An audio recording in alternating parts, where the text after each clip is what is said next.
councillors. I know this meeting was scheduled to start at 2 o'clock. However, I was told that there is a meeting of finance taking place. So Kirsty indicated that we are going to be starting at about 2:30. But however, I did ask her to get committee members so that we can start. We are not going to wait for 2:30. Once I have a quorum, Councillor Chokolo, we are going to start. Yeah. I can't do it, Chief.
Chairperson, Councillor Lowe is standing in the door. The meeting can commence the meeting at the moment he sits down. Can you call him to come and sit?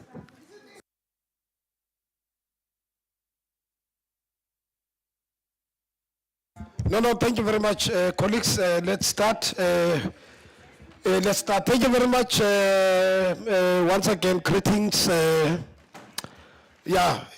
everybody. We are going to start with our meeting. In fact, I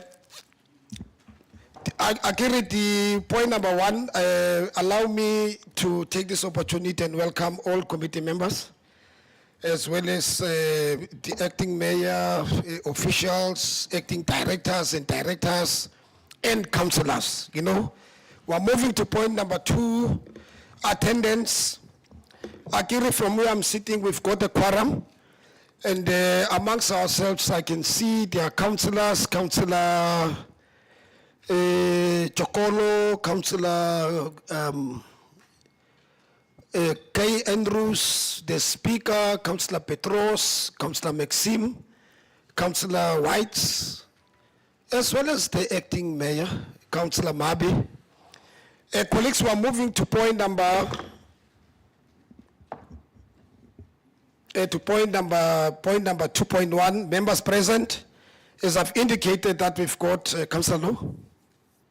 Sorry, Chairperson. Chairperson, I just want to make excuse when I have to go to the hospital because my son is in the hospital, so I'm going to leave the meeting now. No, Councillor Lowe, you are excused as long as I've got the quorum. As long as I've got the quorum, you are excused, my brother. We are moving to 2.1. Members present, as I've indicated, colleagues, from the committee members, I've got Councillor Charlie, Councillor Lowe, Councillor Kumelwana, we've got Councillor Davis on the line, as well as Councillor Strobel, you know. 2.2, members absent without leave. I did not get any indication of an apology, so I'll really assume that all those who are not here as yet, they are still going to join us. Right, except the MM, who else? Is a part of the committee, ne? Okay, as well as Councillor Valemsa. Yeah, I mean, he did submit a written apology. Point number 3, members absent without leave, none. Point number 4, other councillor present, as I've indicated earlier on. 2.5, official presence. Chairperson, Yes, councillor. good afternoon, Chairperson. Good afternoon to all. I just wanted to bring to your attention that I am present online as you did not mention me. Thank you, Chair. We didn't recognize you, Councillor Vincent. No, thank you very much, Councillor Winston. Thank you very much. Maybe you did not capture it. I did recognize other councillors, you know. 2.5 colleagues have already, the officials of the department, led by the director, as well as all acting managers and other directors, acting directors, CFO, Dr. Smith, and Pravir. I see, guys, we have the Pravir, Vatratan. Chairperson, I just want to give apologies. I see in the agenda there's no place for apologies. I just want to give apologies for the Director Infrastructure Services. He can't be here, so he's asked me to represent him here today. Thank you. Where is the director? I think he's attending another meeting, Chairperson. Okay, no, it's fine. Mr. Smith? Chair, yeah, I'm just filling in for the Director Planning. She's not in today. Okay. Chair, Oh, CFO. filling in for the CFO because No. he's attending a meeting in Mosselbaai. Okay. No, thank you very much. Thank you very much, colleagues. Those apologies are noted, you know. That's 2.6 members of the audit committee present. Do we have any member of the audit committee? None? Audit? None. Right. 2.7 members of the public present. From where I'm sitting, we don't have any members of the public present. Colleagues, we are then going straight to point number 3. Before we start with our agenda, there was a request from the Department of the Human Settlement in the province. They want to start with a presentation. So I am going to, okay, I've noted you, acting mayor. Maybe let me allow the acting mayor first, then the speaker, in that order, then the director will introduce the colleagues on the Zoom platform so that we can start. In that order, Mayor, followed by the speaker. Thank you, Mayor. Thank you, Chairperson. Good afternoon once again to you, your committee, all officials, the speaker, councillors. Mayor, before the presenters start presenting this brilliant plan of theirs, or this brilliant proposal of theirs, just a quick question. Is this the very same proposal that was presented to us a few months ago, which I then said I'm not going to accept this proposal for various reasons? And now, as I've gone through this proposal very slightly, I've observed that once again, as I've been saying the whole day, you know, if there's one thing that this council should take up very serious, is when you are playing with people's lives and with people's emotions. this presentation, I don't know who brought it up or who suggested it or who gave the information to HDA. But none in this, it speaks about, once again, this side of the White Bridge. Renendal is not there, Karatra is not there, Sedgefield himself is not there. I've said it the last time, we've agreed in this Section 80 meeting, the previous Section 80 meeting, to say, go back and review, and if needs be, include. Because it's going to be of no use for me sitting here listening to a presentation that does not speak to our people. Just as much as there's informal areas on this side, there's also informal areas in Renendal, there's also informal areas in Sedgefield, Smutsville. There's also informal areas in Karatra. And going through this, it doesn't even make mention of the informal area in Only. So my question would once again be, who is fooling who here? Why do they keep on pushing something which were questioned in the previous Section 80 meeting? Why? Now they want to come here and want us to approve something, which we said go back. They came again here with the very same copy and paste, thinking that we will never pick this thing up. The unfortunate part of this acting mayor is I love to read. I like to read. I'm not going to be bluffed here. Thank you. Thank you very much, Acting Mayor. Speaker. Thank you. Greetings, Chair of the section. Greetings to those officials and greetings to everyone.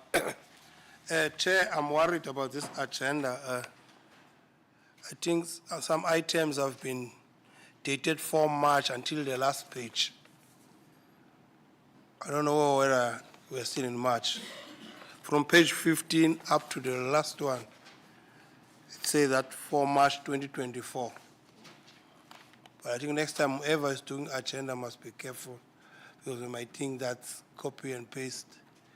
No, I'm just raising that in terms of next time. Thank you, Chair. No, thank you very much, Speaker, for that. My director, can I allow you to maybe just comment or respond on what the acting mayor is raising, as well as what the speaker, if just, alluded on. I think it's very important what the colleagues are raising. And yeah, I think, can I just send over to you, Director, so that.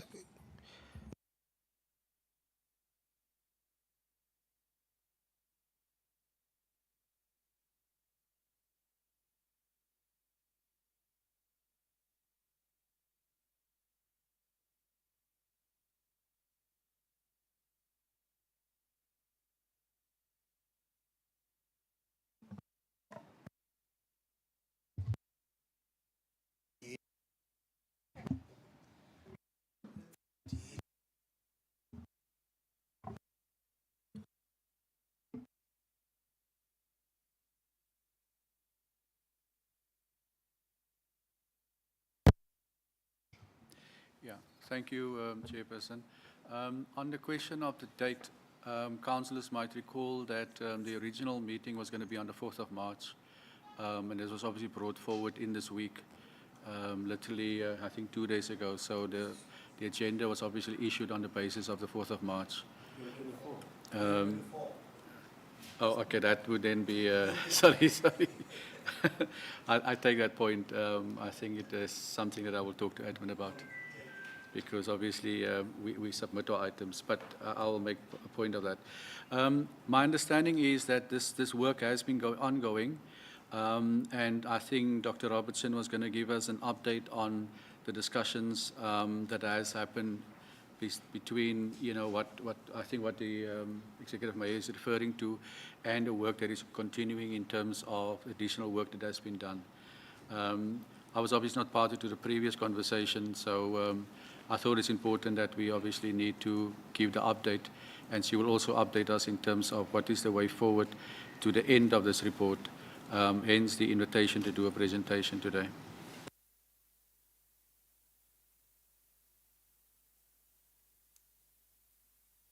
Or you can, okay, TM, you see this thing of the acting mayor, you see. Yeah, Ulti mayor, yeah. Thank you, Chairperson. Chair, you know, unfortunately, I have to speak to you. With all respect to what the director is stating, that we will get an update. That update that was about to be presented there should have been reflected in this report here in front of us.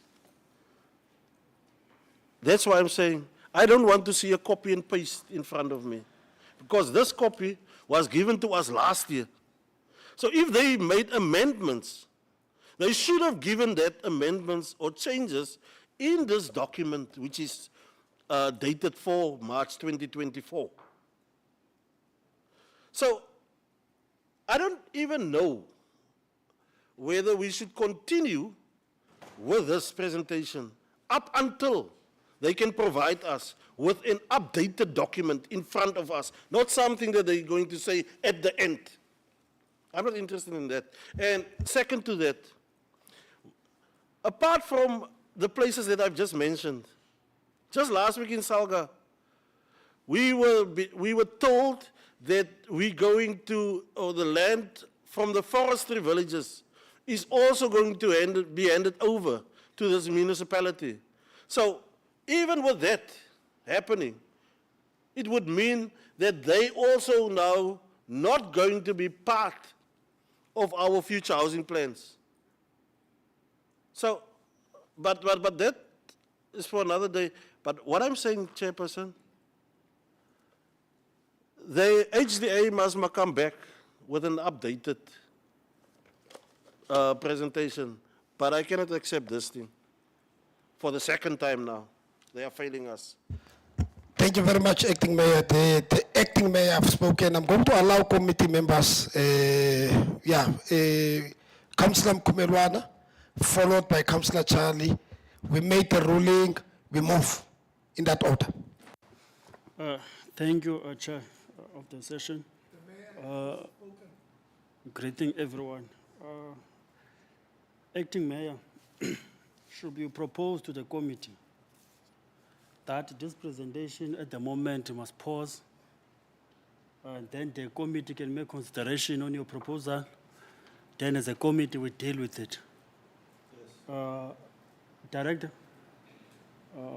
only a request from the councillors in terms of the presentation.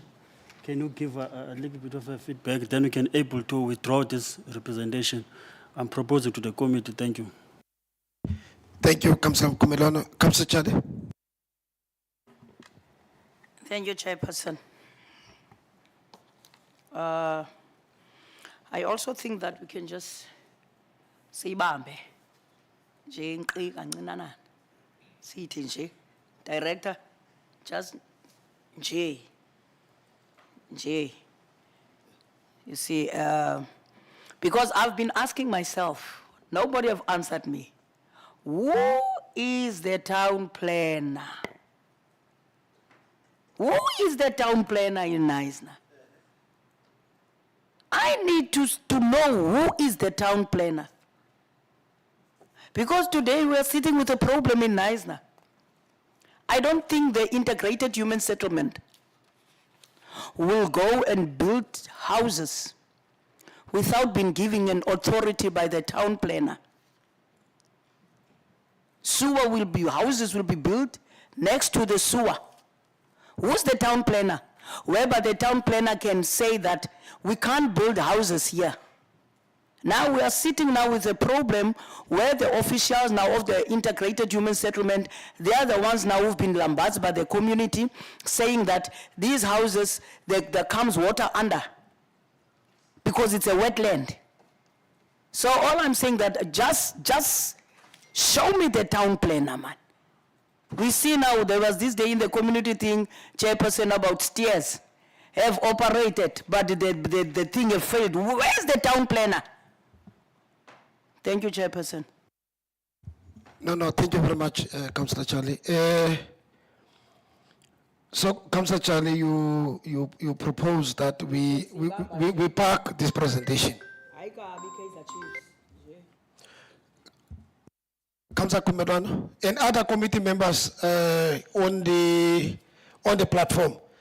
There is a proposal here from Councillor Charlie that in relation to this presentation, as the acting mayor have just raised number of concerns in terms of areas which are not included in this entire presentation. So Councillor Charlie have just proposed that we need to park this particular presentation, then up until it is inclusive.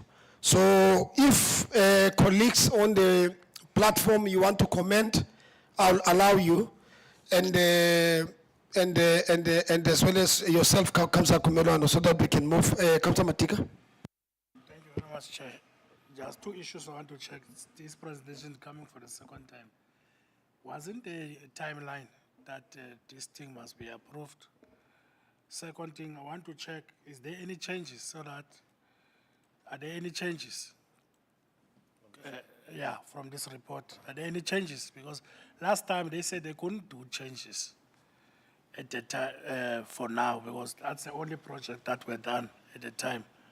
They can cooperate in the next, I don't know, next financial year or what. But for now, so can I just want to check those two questions first? Otherwise, I'm not against that item be parked. I just want us to hear that the timeline and the changes, are there changes first or is still the same? The reason why it's still the same, what are the reasons, if you can get it? So that when it comes again the third time and it's still the same, we know maybe what are the reasons. Because DM is raising a valid questions that there are informal areas in these other areas, your Searchfield, your Karatra, and that. So, and only. No, thank you very much, Councillor Matika. Director, I'm not sure, there is a hand on the Zoom platform. I'm not sure who's that colleague. I think that is the Deputy Director from... Oh, Deputy Director. That was gonna do the Okay. presentation. Oh, before the Deputy Director, must I allow you, Director, to come in? I was just going to ask Chairperson and committee members if we can't give Dr. Robertson opportunity not to do the presentation because I think the committee have spoken, but at least to give some indication in terms of the timeline and also in terms of what will be the next step. So at least we get some indication and then we can ask her to leave then, and we can then plan for the next presentation. I just think it would be important that you know, she has made out the time to come and present to this committee from province. She's not from DHA. So I just think I would appreciate if the chair can give her at least 5 minutes to do that.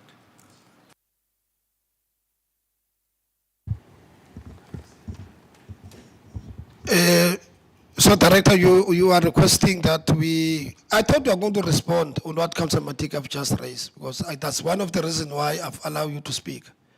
So that you respond whether in terms of what is before us, there is any changes, or is that copy and paste of last, which was presented. So I thought you were going to respond there so that we can move. I'm suggesting that Dr. Robertson would be able to answer that question. The Director? Yes. Okay. Director, on the Zoom platform, the floor is yours. And I'm sure you are going to respond to the question raised by Councillor Matika, because I think it's one of the very important questions. So that when we move here, we know exactly what we are going to be, what is contained or what is entailed on this particular presentation, whether there's new information and so on and so forth. Can I allow you to come in, sir? The floor is yours. Thank you. This is Renita Robertson here from Department of Infrastructure, Branch Human Settlements. Thank you for the opportunity to brief you in terms of the progress that we have made concerning this plan. This plan is as per declared national declared area priority human settlement development areas, whereby areas has been earmarked within municipal areas for spatial transformation. Now, at our last meeting, where we've made a presentation, there were two outcomes that was presented. The one was in terms of all the municipal housing projects, that pipeline with Karatara, Reenendal, Horenley, all of those areas, that report needs to be presented and made available to the municipality. So we've gone back from that discussion and we've made that report available, depicting all the housing projects that's currently in the business plan that has been committed, as well as future long-term planning into that plan. So that has been served to the municipality as well as to this platform. Further to that is then the PhD development plan that a service provider has been appointed to undertake this plan. The plan is to look at what is currently planned within that boundary and acknowledging then how are we going to prioritize and invest in those areas. So that is the outcome. In terms of timelines, we are looking at having this plan finalized by the end of February or end of March.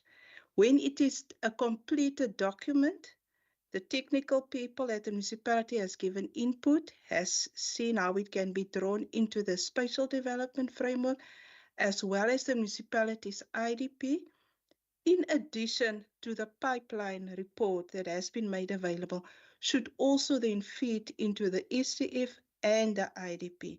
So that is where we're heading. At the end, whatever we plan in this plan needs to find itself in expression in the municipality's plans.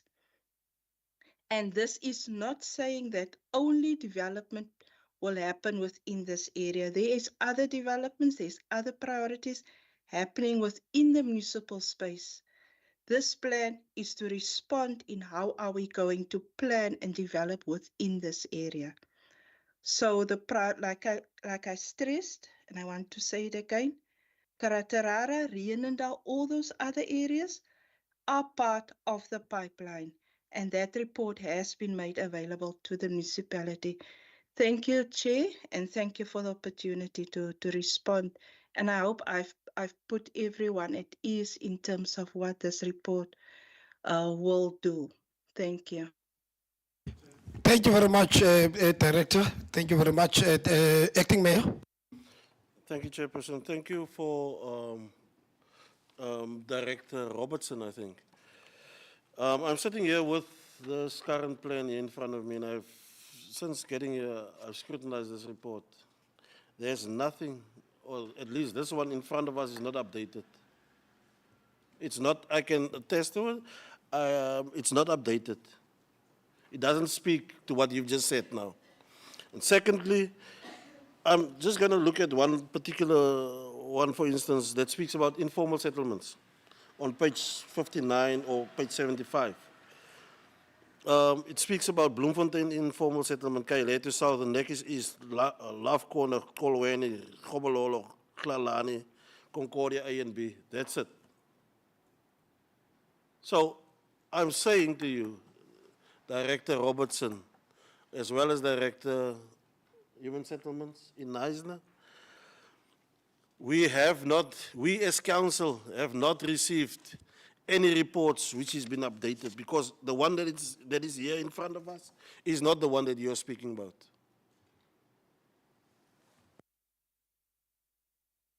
Thank you, Chair. Thank you very much. Director, do you want to come in? We are going to move on this presentation now. Yeah, I think let's make the decision. Let's move forward. No, thank you very much. Thank you very much, colleagues. Thank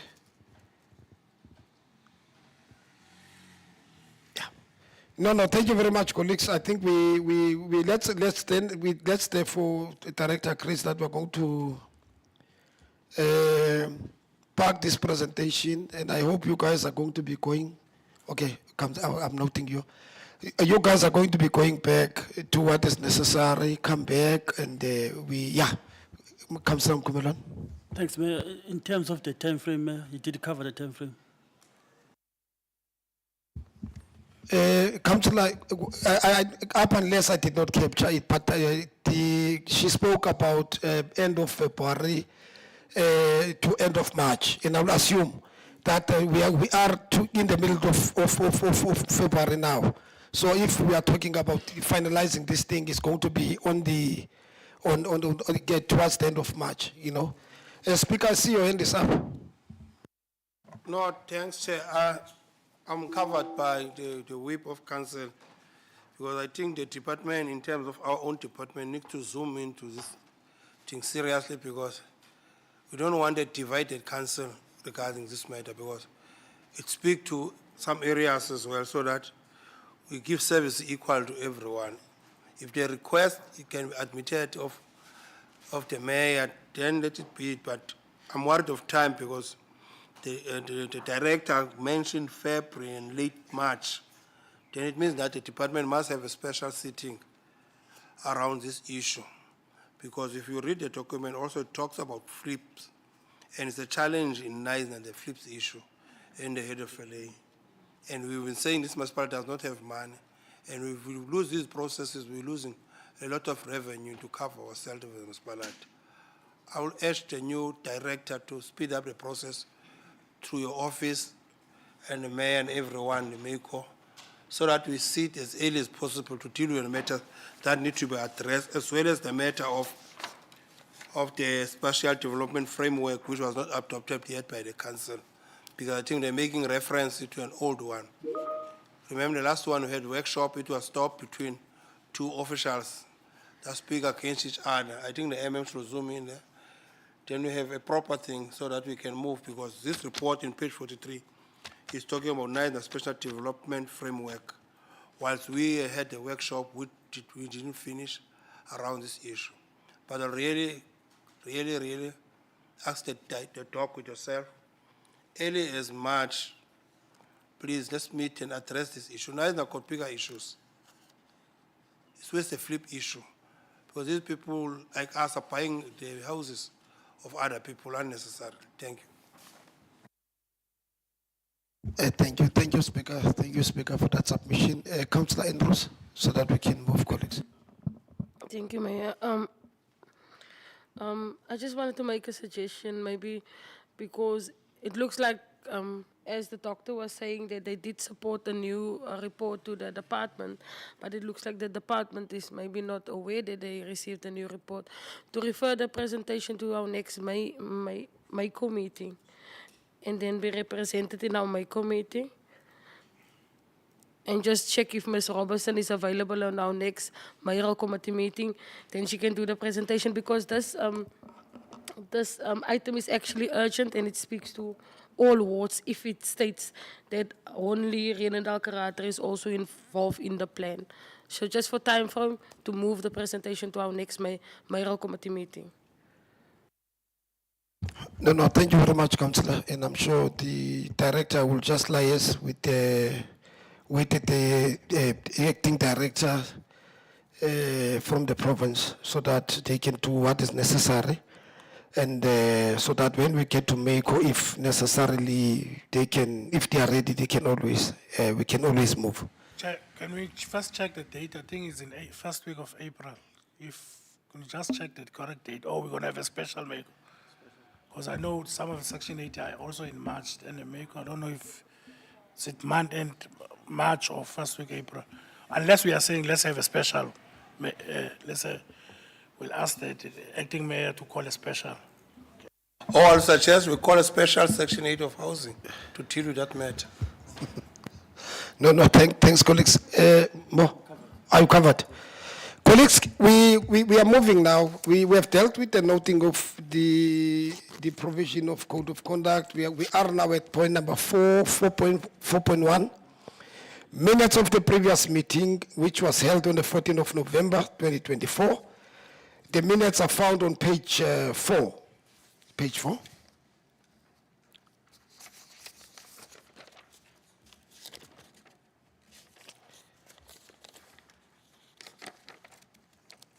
Okay. Committee members.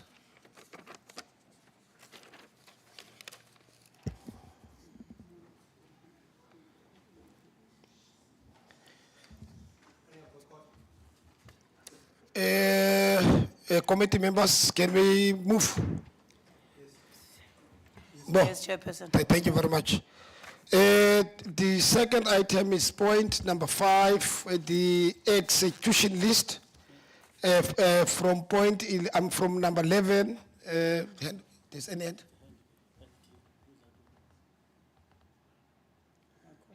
Oh, okay, yes. Dr. Leveil. Dr. Leveil, I see you in this up. I'm on the next topic, Chair. I'm on the next, sorry, man, I'm on the next one, but we can move with the execution list, but I'm on the next item on the report, the monthly one. Thanks. Thank you very much. Thank you very much, Dr. Leveil. Speaker. Thank you, Chair of the section. Chair, at page 11, 5B, I'll request through you to the department to do that for us in section 8, to report regarding this in section 8. I think that's infrastructure. They must report on that one. I don't know when they are sitting. Can they just take us through? Okay. Come on, Clash. Mama? Come on, Clash. Lamazazo, it's going to wake up.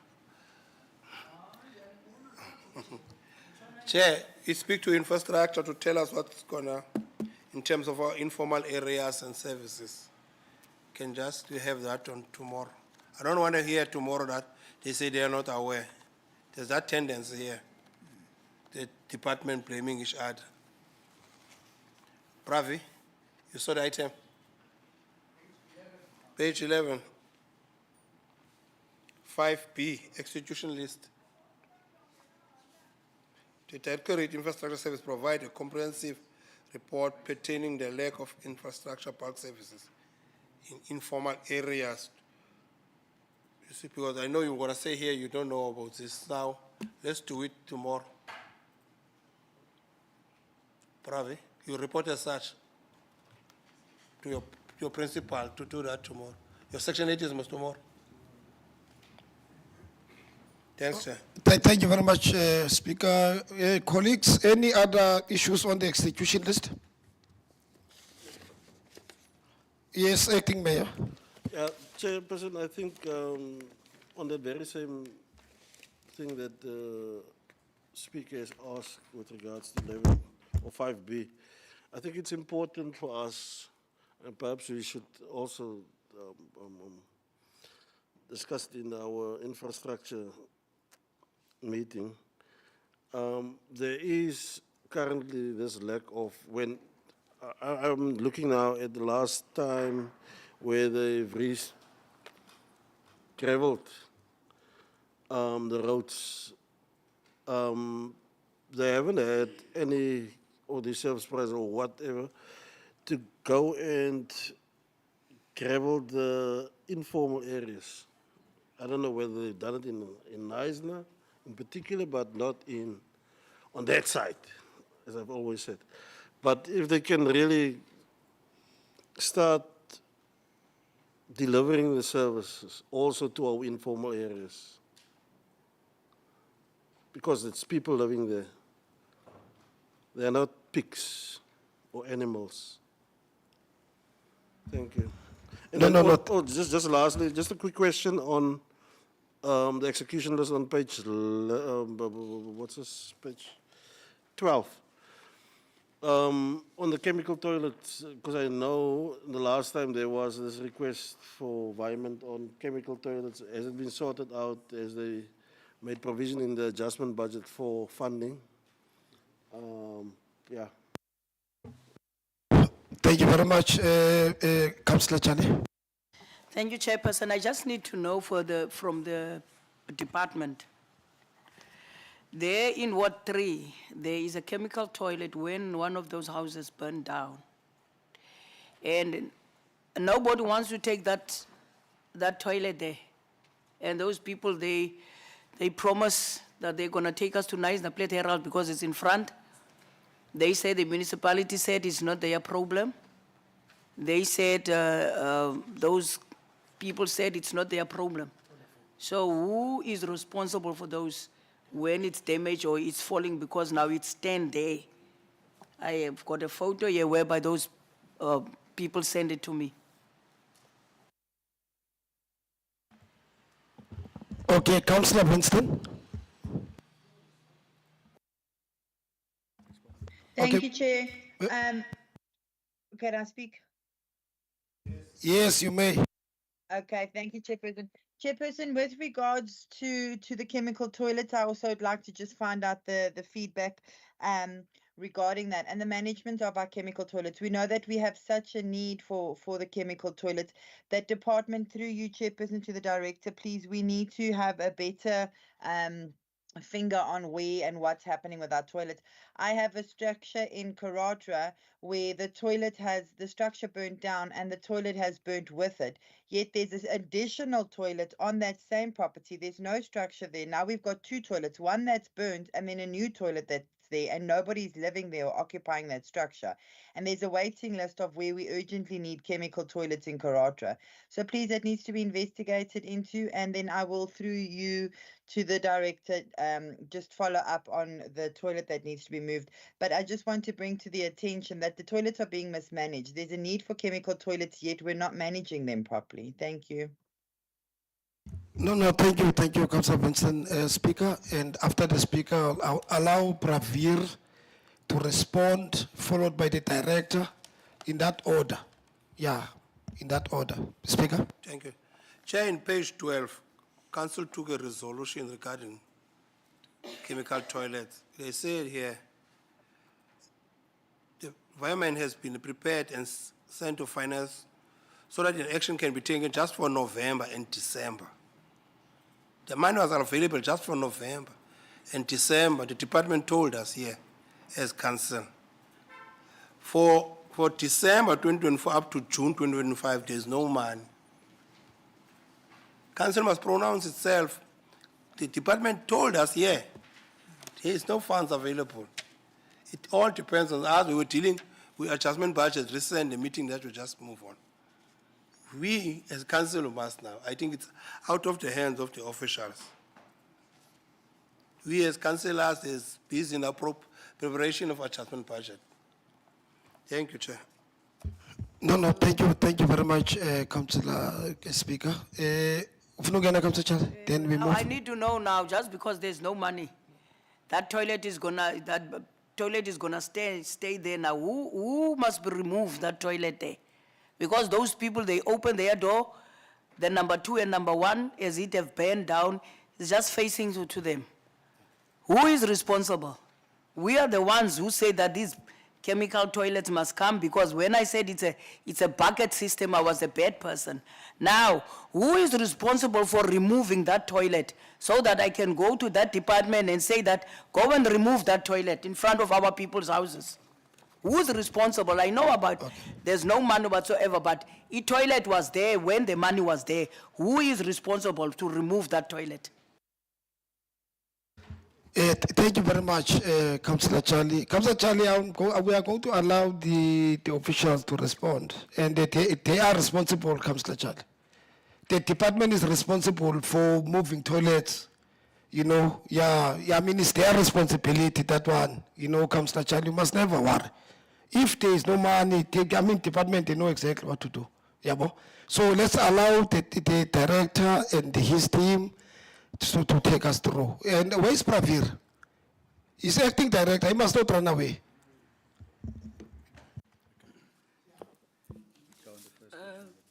Good afternoon, councillors. Good afternoon, councillors. With regards to the removal of the toilets, the service provider is responsible to move the toilet. The one of Karatra, it was reported immediately when the fire, when we received the complaint of the fire, it was reported to the service provider. The one that I do not have a report on is the one that is in Damsapos. Councillor Charlie, when we are done, if you can just tell me, then I'll report it. Nekis, okay. We'll have to report it and also ask the service provider to pick it up. I will also follow up, Councillor Weinstein, on the one that was now put after the structure has burned down. I don't know who gave that instruction. Usually the person that the service providers of the toilets speak to, it's me or either Herbert, but he always refers them to me. I know for a fact that it was not, they were not given any instruction to do so. Just on the Thanks, question thanks, of Mosh. the environment, I'm just looking at, we just had a meeting now on finance, and if you still have those pages, there is an amount that has been allowed till the end of June. So the toilets are covered, Councillor, till the end of June. It is my intention to come back to the committee to look at alternative options. I mentioned before, I think one of the options is to look at the containerized system, but I have to speak to infrastructure in terms of connection. So we are working on putting a business case together, and once we have it all sorted, we will bring it to the Section 80 committee for consideration. Councillor Charlie, if I've captured the director, the money is available up until end of June. That's correct? Ikhona imali, Councillor Charlie. Ikhona. Yeah, okay. Speaker, I've noted, I don't know where's Pravir, Speaker. While we're waiting for Pravir. I want to check, is this money available for what? Is this money available for new toilets, or is this money available for cleaning? Because I don't want us going out there saying different things. Remember, we're in a political space, because tomorrow I'll be starting a meeting in my ward to say that there's money available only for cleaning the present toilets. Then Petros will say to the same constituency that there's money available for new toilets. So let's be on the same page, because I'm even shocked about this one, that there's a toilet now available for certain areas. Then it's a political thing. It's very clear. Because here we say we're told that there's no money for toilets. The money that I just referred to in the environment is till the end of June on the current contract, so the current toilets are covered by that. To clean, because the contract is inclusive of cleaning. I do accept, councillors, that we should most probably be more on top of it in terms, especially around the cleaning, because I think I've had a number of councillors already complaining about that. So we are looking into that so that we can actually, in fact, what I want to be able to do is to, you know, at the moment I have a global amount for a contractor, but I wanted to break them down and say, okay, the per unit and what is the maintenance, so that if there's no maintenance, I'm able then to actually deduct that. At the moment, there's this one big global price, but we will work on that. But in terms of your answer or the response to your question, it is till the end of June on the current contract. So no new toilets at this stage up till the end of June. I hope to come with a proposal that might be able to, depending again on cost, but that will be dealt with as a capital item in the new budgeting process. Thank you. Thank you, Councillor. Thank you, Director. Okay, let me allow Councillor Petros, Councillor Mkumelwano, then Councillor Charlie. So, and Pravir must respond to that issue which the acting mayor raised. Yeah, okay, Petros. Thank you very much. Chair, I'm worried when the director is saying that the money which is there now is for the toilets, which are currently in those areas. Because I'm worried for one thing now, there are 4 toilets, and then I think Darius knows that I told them long time that there are no enough toilets in Pelandaba. 4 toilets needed there. There are no toilets in New Rest. 4 or 5 toilets needed there. And then I'm worried people are helping themselves in the bush. So it's not looking nice. So I would like you, if you can devise a plan so that we can get those toilets, please. Thank you, Councillor Petros. Kumela? Director, as you said, that the toilet, the money that we have, just answer to the question from the speaker, according to the report, the money that currently we have to assist to service the current toilet that we have in our informal areas. As you know, I know you knew and nice now, but you haven't been here before. You can see the change. What is your plan in place to make sure in the new financial year you have enough toilets to cover all the informal areas? Thank you. Councillor Charlie? Chairperson, we will never satisfy everybody. And as long as this municipality is allowing people to build shacks, and as long as we as councillors, we are going to those squatter camps and promise people these blue toilets, we are going to sit with a problem. We are going to sit with a problem. How many people are living there? How many squatter camps do we have? How many toilets do those quarter camps need? Is it a good thing whereby 5 or 6 families are using one toilet? It's not a good thing. Let this municipality, let our people know the municipality is going to service the land, and then when people, they build their own houses, doesn't matter if shacks, then we know that there is a infrastructure that is there so that the toilets, temporary toilets can be built and people will flush. We can't go out and say and allow the people, because we don't have a policy. We are sitting here, we went in the water and sanitation yesterday, whereby we were told about all these things. But now it is up to us, because we don't implement any bylaws that belongs to us, we as Nisa municipality. I didn't even know that now we've got Nkandla kaZuma. There's Nkandla, squatter camps. We've got Blade Square, we've got lots, Rosemore and whatsoever, squatter camps. We allow these things. But now we were told that we should have those courts if people are breaking the law. These are the things our people, they are taking, they are building everywhere, and we are allowing them. And then those people, when they come to me as a councillor, they need a toilet, I'm going to say, yes, I'm going to give you a toilet. We need to look at ourselves that, is this what we are saying to the people? Are we saying the right things to the people, or are we just saying the people, they can do as they please, and everybody now will have those blue toilets? If all those quarter camps are going to have a blue toilets, how much money are we going to spend on those blue toilets? Great, you are saying now, what is the plan from the director? But I am telling you, we must stop, we as councillors, to say, ewe. We must have a stop on saying that this is not going to happen, this is going to happen. Then we are going to have now a way forward. Thank you, Chairperson. Thank you very much, Councillor Charlie. Director? Yes, just to say, I mean, Councillor Charlie is correct. The actual national standard is 1 to 4. So in terms of our current, even with the chemical toilets, we are not meeting that national standard that has been set by the department. On the question of the future plans, as I indicated earlier, the current chemical toilets is not financially sustainable. So we have to come, and that's why I was saying that what I'm doing at the moment is to investigate an alternative, and I will bring it to the Section 80 committee, or via the Section 80 committee.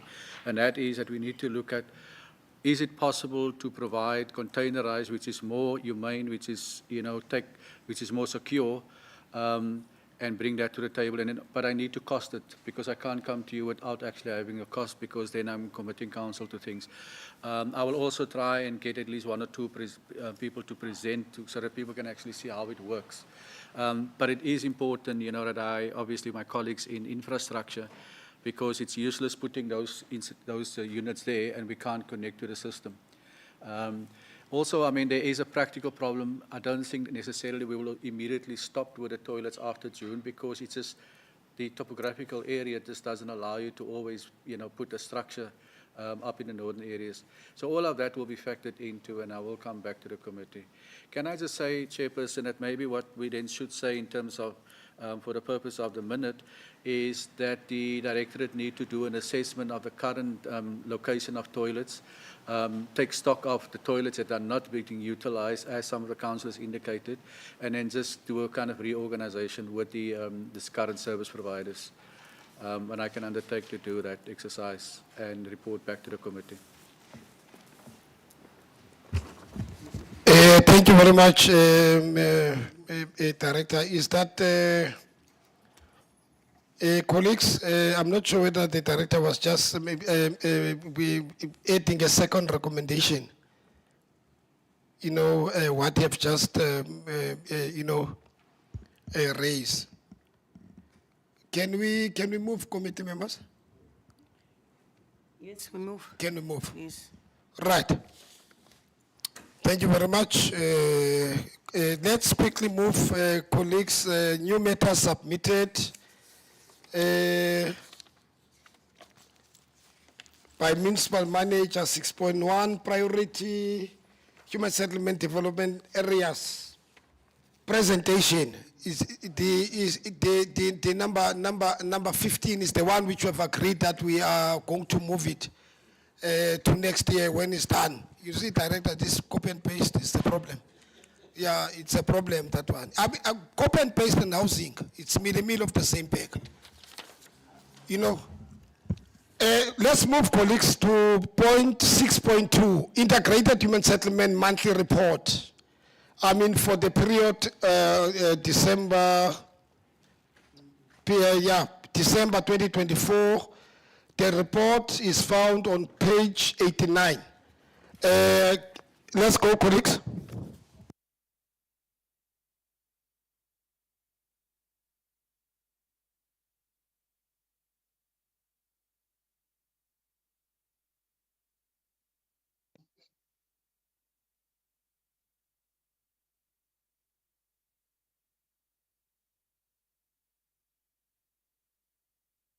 Yes, monthly report, colleagues. Any questions of clarity? And our recommendation is on page 92. Councillor Mkumelwana, followed by Deputy Mayor Petros, Councillor Charlie, in that order. And I see Councillor Levale in that. Thank you. In that order, thank you. Chair, thank you very much. That's a quick question.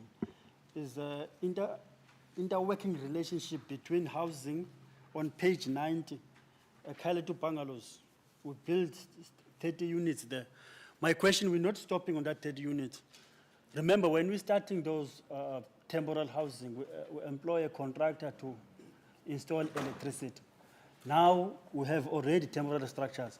When we're moving people from bungalow to temporary structure, what we're doing in terms of the electricity, relocation of the electricity, what is the part of infrastructure in terms of assisting housing? Because we have a challenge there. Anyone can give me clarity on that one? Because I don't want the same situation that's currently happening now. The box is still sitting there where the bungalow was. Is no one removing it. You go to infrastructure, take you to housing. Housing, you take to infrastructure. Can we get, because the two directors are here, can we get the answer here today? Thank you. Thank you very much, Councillor Mkumelwana. Deputy Acting Mayor, followed by Councillor Petros, Councillor Levale. In that order, Councillor Charlie. Sorry, thank you very much, Chairperson. I've lost some kind of appetite in this meeting. But be it as it may, we're still serving our people outside, and we need to regain that appetite. I think Councillor Levale will speak on his own project in Sedgefield, because looking at this thing and what we've been discussing for the last 2 weeks regarding Sedgefield housing, this comment here doesn't even make sense, but it's fine. I want to go to Karatara. Chair, if you're done.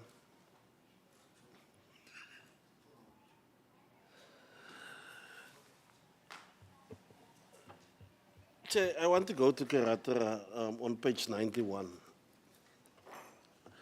It will also speak to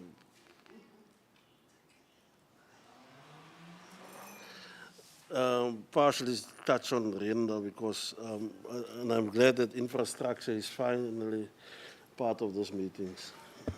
Thank you, Pravi. Town planning is also here, because the major challenge here in this whole setup is this interdepartmental working relationships. And that is why I keep on saying why we are sitting with TRPs that cannot be handed out to our people due to lack of commitment by our various departments, because that is why you're sitting with RDP houses in the northern areas, in Honley, parts of Honley, Renendal, Karatra, that are still waiting for title deeds, because there's no general plans, and because there was no appetite when they built these RDP houses to develop a general plan in the various areas, but be it as it may. Coming to my issue in Karatara, yes, council have resolved to allocate vacant approved urban to backyarders in Karatara, which is nice. They went as far now recently to go and sign these sales agreements with the community members for about, I think it's more than 100 people that is going to get the urban. But Chairperson, looking at this thing is actually making me ask myself, what is it that we actually want to achieve in Karatara? Because you are giving now someone that doesn't work, that is unemployed, or is depending on a SASSA grant, or is working on a farm, or some of them working outside of Karatara, either in Sedgefield or in Knysna, that is spending a whole lot of money on transport to get to work and back. Now we are giving you a piece of land to say, we are giving you this land which is not serviced. There's no infrastructure on that piece of property. There is no provision made for TRAs. How the hell are we going to make sure that this people is going to get at least a piece of a house on that plot, which has been allocated by this institution? Because, first of all, those urban are not serviced, or part of it is not serviced. Those people living in the Tsiba College doesn't have the means and ways to put up a structure, even if it's a temporary structure. Where are they going to get? We are already talking about this issue of chemical toilets. Are we going to allocate more funding? Are we making means and ways and plans, submitting plans for bulk infrastructure before we are going to tell people to go on to the urban? Because at this stage, the only thing that those people is going to have is a piece of paper saying that number one is my earth, been given by Knysna municipality, but apart from that, there's nothing else that they can do because they won't be able to go into the land. And once going onto the land, they need to apply for approved plans. At this stage, and like I said with the previous item, there is no there hasn't been anything in the proposed plan to make provision for service urban in Karatara. And that is my worry at this stage. Yes, we must give people land because the Constitution makes provision for that. Perhaps one or two of them can afford to build their own house, but about 99% of those people will not be able to build their own house. And we are fast tracking to say, no, ons gee vir julle erf. En ons register dit op julle name. But nothing, how long is it going to take before the services is gonna get onto those earths? In Welsendorp, together as Bosdorp. I will not speak about the infrastructure or the lack thereof because we haven't received any commitments from the infrastructure department as to how far they got with regards to Karatara itself and Renendal, but perhaps they can give us some kind of feedback. Because what is worrisome here, Chairperson, is that there was a community meeting now recently in Renendal where the ward councillor stood up and said that he can't give any answers because he knows nothing. And perhaps we can be guided here within this meeting as to how far the officials came with regards to this brilliant plans of theirs. Thank you. Thank you, Executive. Councillor Petros.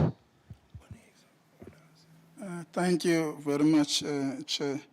Chair, on the project of Lenter, I thank you, the Department of Human Settlement, for those houses who were built there. I really appreciate that, but I would like also to get the clarity on the issue of those houses who are still not built there, because there are still some people who are supposed to get houses there, and they've demolished already their shacks, and then they are still waiting. So when are those people are going to get houses? Coming to the other project of 2016, the one of Bloemfontein and Greenfield, there are houses there that's supposed to be built. I think myself and Porsche, we've been there looking for this for the space, but we couldn't get space. I would like to know that maybe how far are they in terms of looking for the space to build those houses. Thanks very much. Thank you, Councillor Petros. Okay, fine. Let's give the speaker. Okay. Okay. Masasimnika then being Niku. Yeah. Can I speak? Thank you. You know, Chair of the section, sometimes I don't need to be in a meeting when Sis Beauty is here. She's representing us there. Chair, I'm worried. My first question will be to the newly director. Who's the project manager in Hlalani? I've got a reason for that question, because I hate to have difficulties. I tend to forget about the books if people don't want to work together. I need to know who's dealing with housing project in Hlalani from your side. The reason for that, you know, stats does not lie. You see, in your page 90, uncompleted houses was the previous tender. Handover is 5. Director, are you with me? I'm saying in your page 90 of your agenda, look at numbers. Numbers are saying there your handover was 5 out of 12 in the previous tender. Now I believe the new tender is T53 that we are within now in this financial year, correct? Correct. Now look then, Hlalani, you've got 2 houses which just need plastering, then it's going to be a handover. What's so difficult? That's the reason I'm asking that question. Who's the project manager? What's so difficult? Because you know, I know, tomorrow me and Porsche must go on account. Or do we want these 2 houses also to be vandalized, then we'll start to react? I'm just talking now, I'll forget the previous 10. I'm talking now, at your time now. You've got 2 houses that's been built, that just needs plastering. It means that it needs your intervention. That plaster, electricity can follow. That's what you normally say to people, so that we don't have windows broken, doors stolen, toilets stolen, all that stuff, because we've got INEP that assists. But what's the hold up here? So that me as well, it could be a credit for me in the war to say that at least the 2 houses that we promised you, we gave you compared to the what you know people, and it's a norm that they must wait for 3 years. Similar in Damsapos, what's stopping us not pushing the 3 roofing and plastering? But where I'm seated, I can tell you about the Damsapos ones. The roofing and the stuff might be done by now. We need to push, because I'm afraid people are going to steal doors, then you're going to repeat yourself doing one thing. I'm really concerned about this thing of project manager. I'm asking that because I don't want project manager that will play politics. Treat everyone equally. If the challenge is a certain thing, the person must be told and the person will procure the stuff that is needed. Because if I find that out, because things come to me, gets to the end too, then I'll report that person. These two cannot be two when we meet again. That's all that I want to register. Thank you. Thank you, Speaker. Councillor Charlie. Thank you, Chairperson. Integrated Human Settlement, job chiriri. Job chiriri. Job chiriri. Karring melk, wat met my geu gemeng is, wat met tee en met koffie gemeng is 'n job chiriri.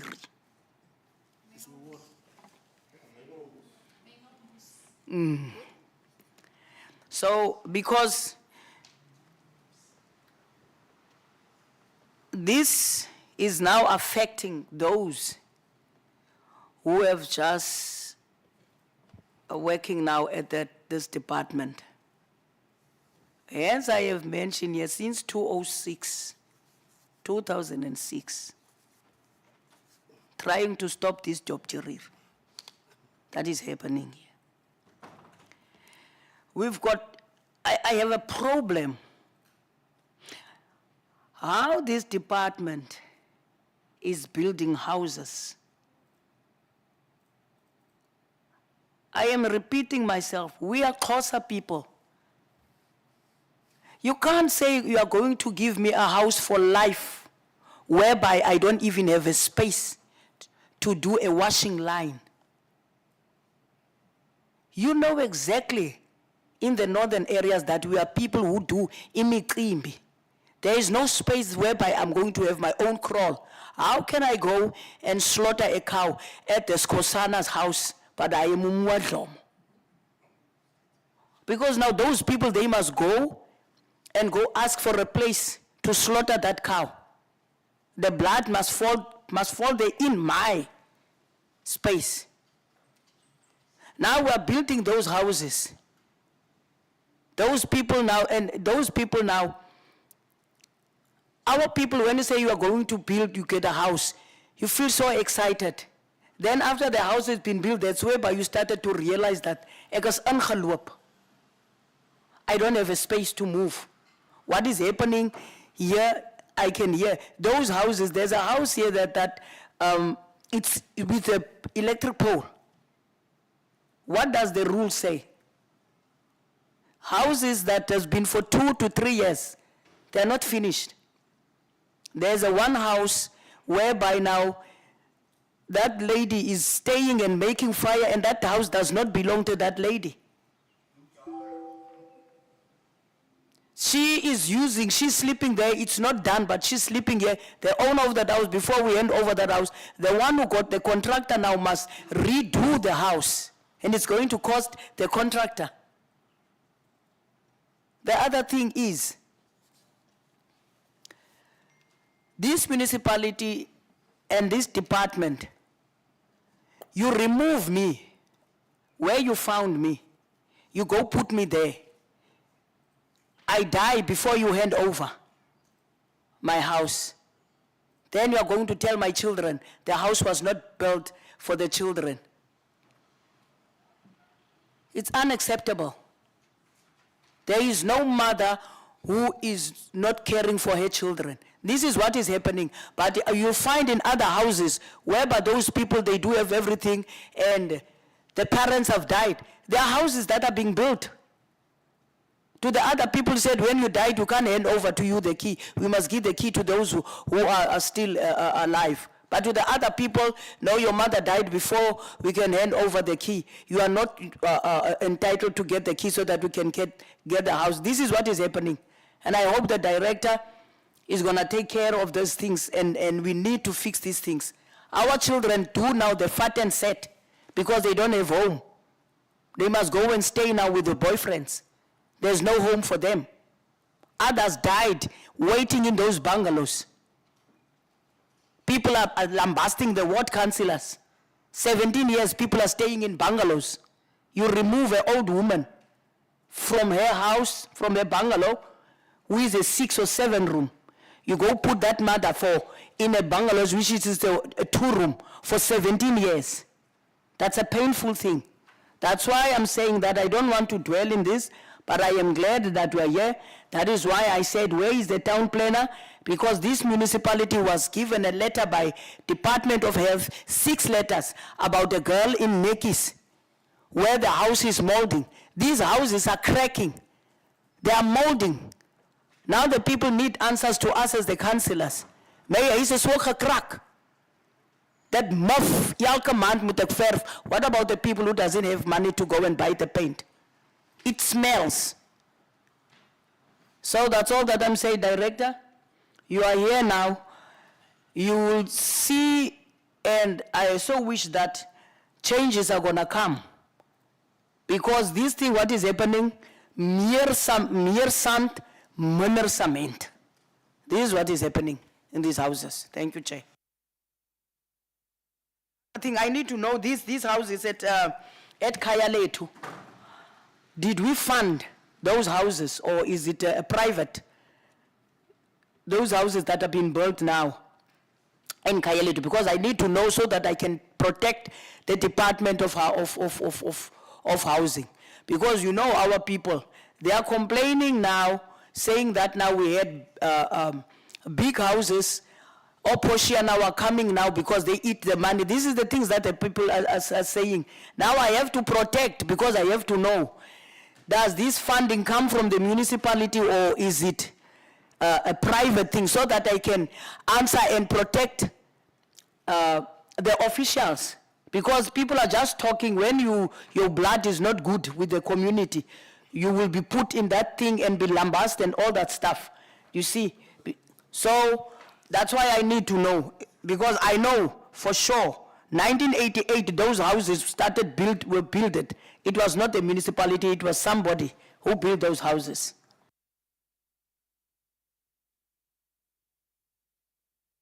No, thank you very much. Thank you very much, Councillor Charlie. Okay, can I hand over to officials to respond? Yeah, I'm going to... Oh, sorry. Councillor Leville, apologies. Pastor, sorry, man. Yeah, no, thank you, Pastor. The floor is yours. Thank you. I first need to tell you, as you know, this meeting was not in the schedule of meetings. So I've got a public meeting planned soon. So I would leave by 4:15 in the latest, if I may be excused. That's the first point. If it's fine with you, I have to be excused at that time. On the report, Chair, I know you are fresh now in it, but as I say, the previous Chair meant well, but many of the things that were requested were not implemented or executed.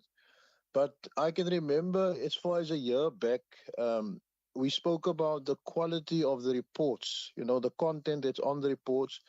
The Human Settlements Department, to justify it as a directorate, we need to look at the various aspects within human settlements. And so, our report should reflect a more tangibility, in terms of issues that were picked up, in the human settlements environment. I mean, one of the big issues that I don't know if people are aware of it, it's the shack farming, where people are taking land and they're putting in foreigners and they're paying rent. It's a big issue in Sedgefield. I don't know, colleagues in your wards, you've got a similar problem, but it's becoming a massive issue. And, no one is doing anything about it. The issue of, there's many different dynamics in human settlements, but we need to have a report maybe on the staff dynamics. What are the staff challenges? What is the budget-related operational issues? So perhaps, Chief, we can look at going forward, have a chat with Doctor is new.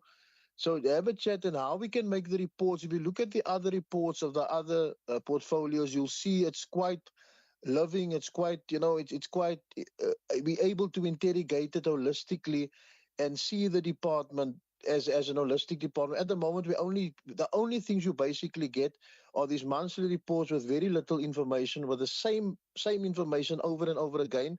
And then you also get the plan, the provincial plans. Every meeting, it's the same stuff, the same projects, the same areas. So I just think that's the first comment I want to make, Chair, if we can look at that. And then the other outstanding issue, you recall about 3 or 4 meetings ago, but as I say, it was ignored again. I don't know what the reasons are, and I don't know if anything has been hidden. But I requested an investigation into our ward projects, and Chair, through you to the director, because we received money for ramps and retaining walls, and they only could do a few retaining walls. And then we discovered that there were deviations done from what the ward committee and the community, after much engagement with the community, some officials deviated from that. So we wanted to look at an investigation as to why this is happening, because that creates a lot of animosity in people, because they want to know why, when the community decides on projects, do officials come and they deviate from the process. So I requested the investigation. The previous chairperson said they will do that, but nothing has happened. So if we can get some sort of investigation, please, I'm requesting that, so that we can find out what has happened in our ward projects. And I think a positive step in the right direction, Chair, is to have a report in the next meeting on our ward projects, on the detailed breakdown of the budget, what happened, how much was spent for each things. Because by the time they got to the ramps for our disabled people, they said there's no money left. By the time we did site visits to the people, the old lady for the rectification, everybody was happy. Then they came back and they said there's no money left because we spent it we've extended the budget, or whatever the case. We've moved beyond the budget. So we want to know, and we want to see on this committee per ward, what was spent on all the retaining walls, what was spent on and we want to give an explanation of the reasons why it wasn't done. So, Chair, if we can perhaps look at that in our next meeting, have a report on our ward projects and a detailed financial breakdown, and in terms of why it wasn't done. Then you will know, Chair, or you may not know, but the previous Chair will know, that I wrote an email in last year, and I've been requesting this for more than a year, because of my intimate work in the informal settlements, is that we need to have a policy, informal settlement policy. In our last engagement, Dr. Martin said that they are working on some sort of policy. We are entering into a new budget cycle soon, and we need to have a human settlements policy that covers everything from enumeration to house numbering to the provision of services to law enforcement, to the shacks, how we're dealing with the shacks, and how we're dealing with mushrooming of structures. So that must be in a policy. And if we don't have a policy, I think Councillor Charlie spoke about it earlier, if we don't have a policy, our policy is supposed to direct us, and I think that will give us a great focus in this department in terms of budgeting as well. We're able to do that. And then, of course, lastly, Chair, you know the disappointment I've conveyed about Sedgefield, but can they please explain to us what happened in Sedgefield? Why was the 8 million rand not spent? And we can understand the way forward. We're going to get an explanation in our ward committee. But if they can just brief us, because the stuff in that document doesn't make sense, because there was only one outstanding document left. The focus was on the site at the USAVE. To start there, the money was given for services. We want to know why it was not done. So that is just my questions on this report, Chair. But I think if we can include the stuff that I spoke about, and then maybe from Dr. Martin's side, there are staff dynamics within your department. Have you picked up anything being a new director? What are some of the dynamics? I suggest you do, I don't want to tell you what to do, but I suggest that you do a team building exercise, because I know that there are certain issues within that department, and maybe that is one of the reasons why things are not working out. But Chair, I think that's all I want to say on this. And then if you can excuse me at 4:15, please. Thank you. Thank you very much, Councillor Neville. Colleagues, we are 1 to 3, and we are not a quorum. Am I right, Marlene?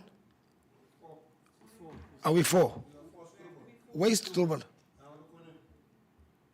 Oh, okay. He's online, Chair. Okay, He's no, thank online. you very much. I did, now I'm just trying to, no, then it's fine. Thank you very much for that. Then we've got the quorum, I'm just checking. Yeah, can we quickly run, can we get the responses? Yeah, Good afternoon, Chair. Councillor Charlie left. A question was, where do you get the money from? Province give us the money from the Kaile to Branga projects. So the money comes from the provincial department. Regarding the speaker, regarding the housing, the two houses in Salani, this report was end of December, so the two houses already got roof on. So the two houses are moving in Salani. The director have a meeting with, there was 3 contractors not performing. The director called a meeting with the 3 contractors. Only 1 contractor pitched up. So 1 contractor didn't even make an apology. The other contractor said he got a funeral, so he couldn't attend the meeting. So we are addressing those people, contractors that are not performing.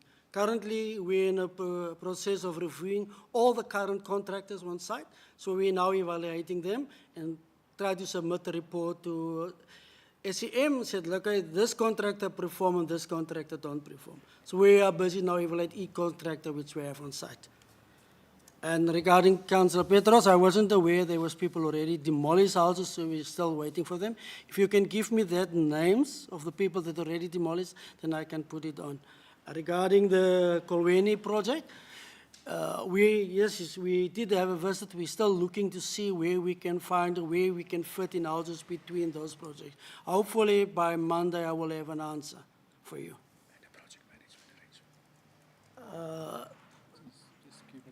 Okay, currently what's happening in is Shibu Mosabudi Tatum sees on Salani, busy with the technical side of it.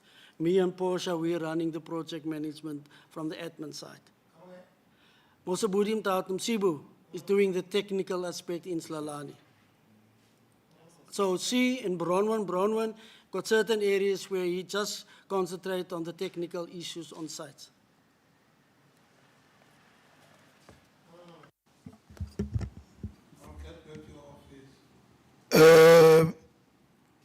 I'm not sure whether, have you responded to all the questions? No, Because there was not only 2 questions which were asked here. No, I'm coming. Yeah, then let's respond. Okay. I think at the moment, the question of that was raised around the space, the square meters of the site, I understand that we determined that. So I think it's something that we need to look at, obviously, as part of, as Councillor David suggested, a more broader plan of the department, where we need to look at the spatial design. The issue around I know a number of people have already reported this matter to me, where the person dies in the process of the allocation.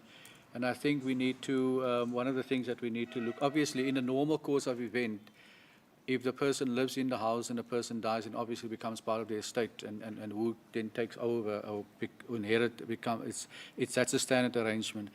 In this particular case, that where the complaint comes in, a number of these already is that when we already agree that a person is on the list and we're already starting with the building process, but it's not been handed over, and if the person dies in the process, then I think there's a bit of a gray area.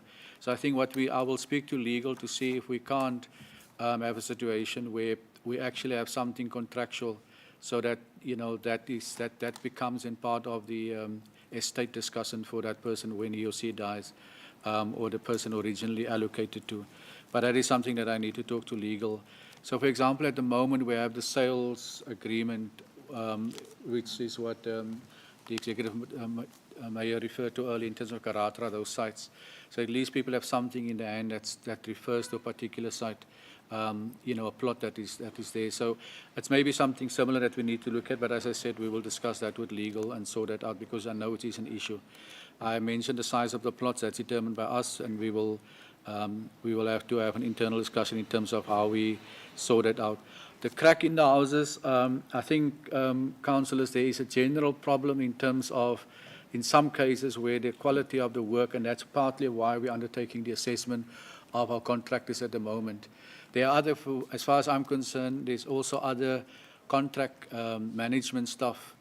For example, at the moment, we're saying that the defects and liability period is only 3 months. I am used to a situation where the defects liability period is for a year, and you have latent defects at least for 12 years. Now, that would normally apply if you have your kind of bigger contractors. So I need to investigate how can we, with our SCM, work with SCM in terms of making sure that at least we are able to extend that date, because 3 months is not enough. By the time, 3 months are passed, I mean, it's not going to give you an indication of where things are. But I am aware there is a problem, and it does seem to be, most of the houses seem to have the same problem, so it does suggest that there's something going on there. So we will definitely address that. Councillor Davids, on the quality of the reports, I will make sure that we look at that. This is obviously the first one that came quick and fast, but we will definitely make sure that there are more content in the report in terms of the quality of the issues. Your request for an investigation on the wards projects, I will undertake that, and we will bring it to the next committee meeting so that we can explain what happened to that allocation. The informal settlement policy, that is part of our ongoing discussion as part of developing a set of policies and procedures for the department. The Smutsville Y, I think we responded, or the MM responded based on the submission that we have made to him in terms of trying to explain to you. From what you're saying, it obviously you are not convinced that that is all the reason. I'm quite prepared to talk to you about that further. I think those were the issues that that was raised. On the staff, obviously, Councillor, as you can imagine, I need to, if there's staff-related matters around performance or non-performance, then that's something that I need to talk to HR about.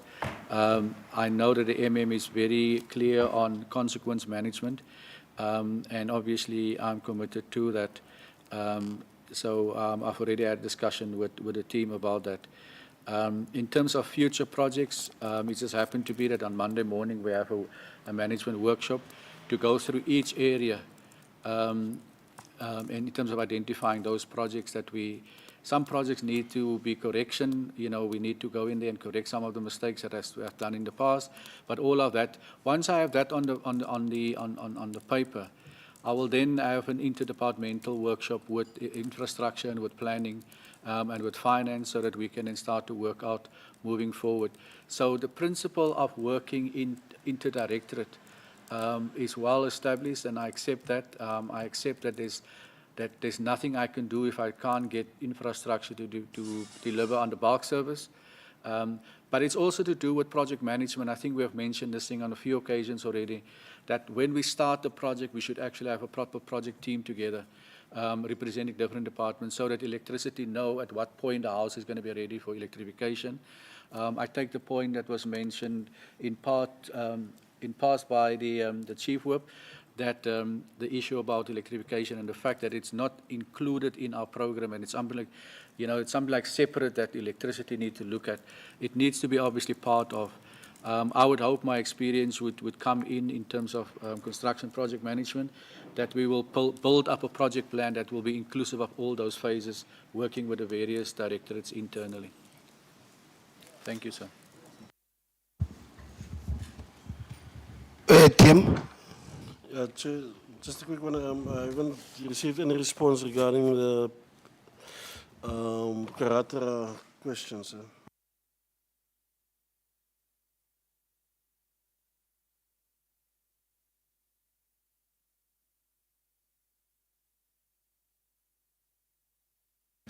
Okay, Pravir, sorry, man. Thank you, Chairperson. Chairperson, the mayor asked about the issue of the bulk services. I think the issue of bulk services for new housing developments have always been difficult, and I think the issue of what makes it difficult has always been one simple thing, and that has been the funding for the bulk services. And it's a matter always of you have to take care of the current infrastructure, but you also need to build new infrastructure. And it's very critical that we look forward to see how we deal with finding funding to fund the bulk infrastructure for new housing projects. And I think the first and most important thing is that we do a funding plan that looks at all infrastructure projects going forward for the municipality. And that requires, and we've been talking about it for a long time, that the infrastructure department sits down with the Human Settlements Department and develop a plan, not only 3 years or 5 years, but for the next 15 to 20 years about how we fund the projects, or what projects are going to be implemented. Talking about Renendal and Karatra, we've done some of the assessments for Renendal and Karatra. We know where the deficiencies are for both Renendal and Karatra. In terms of Renendal, we've done the assessment, we've done the design for Renendal bulk water.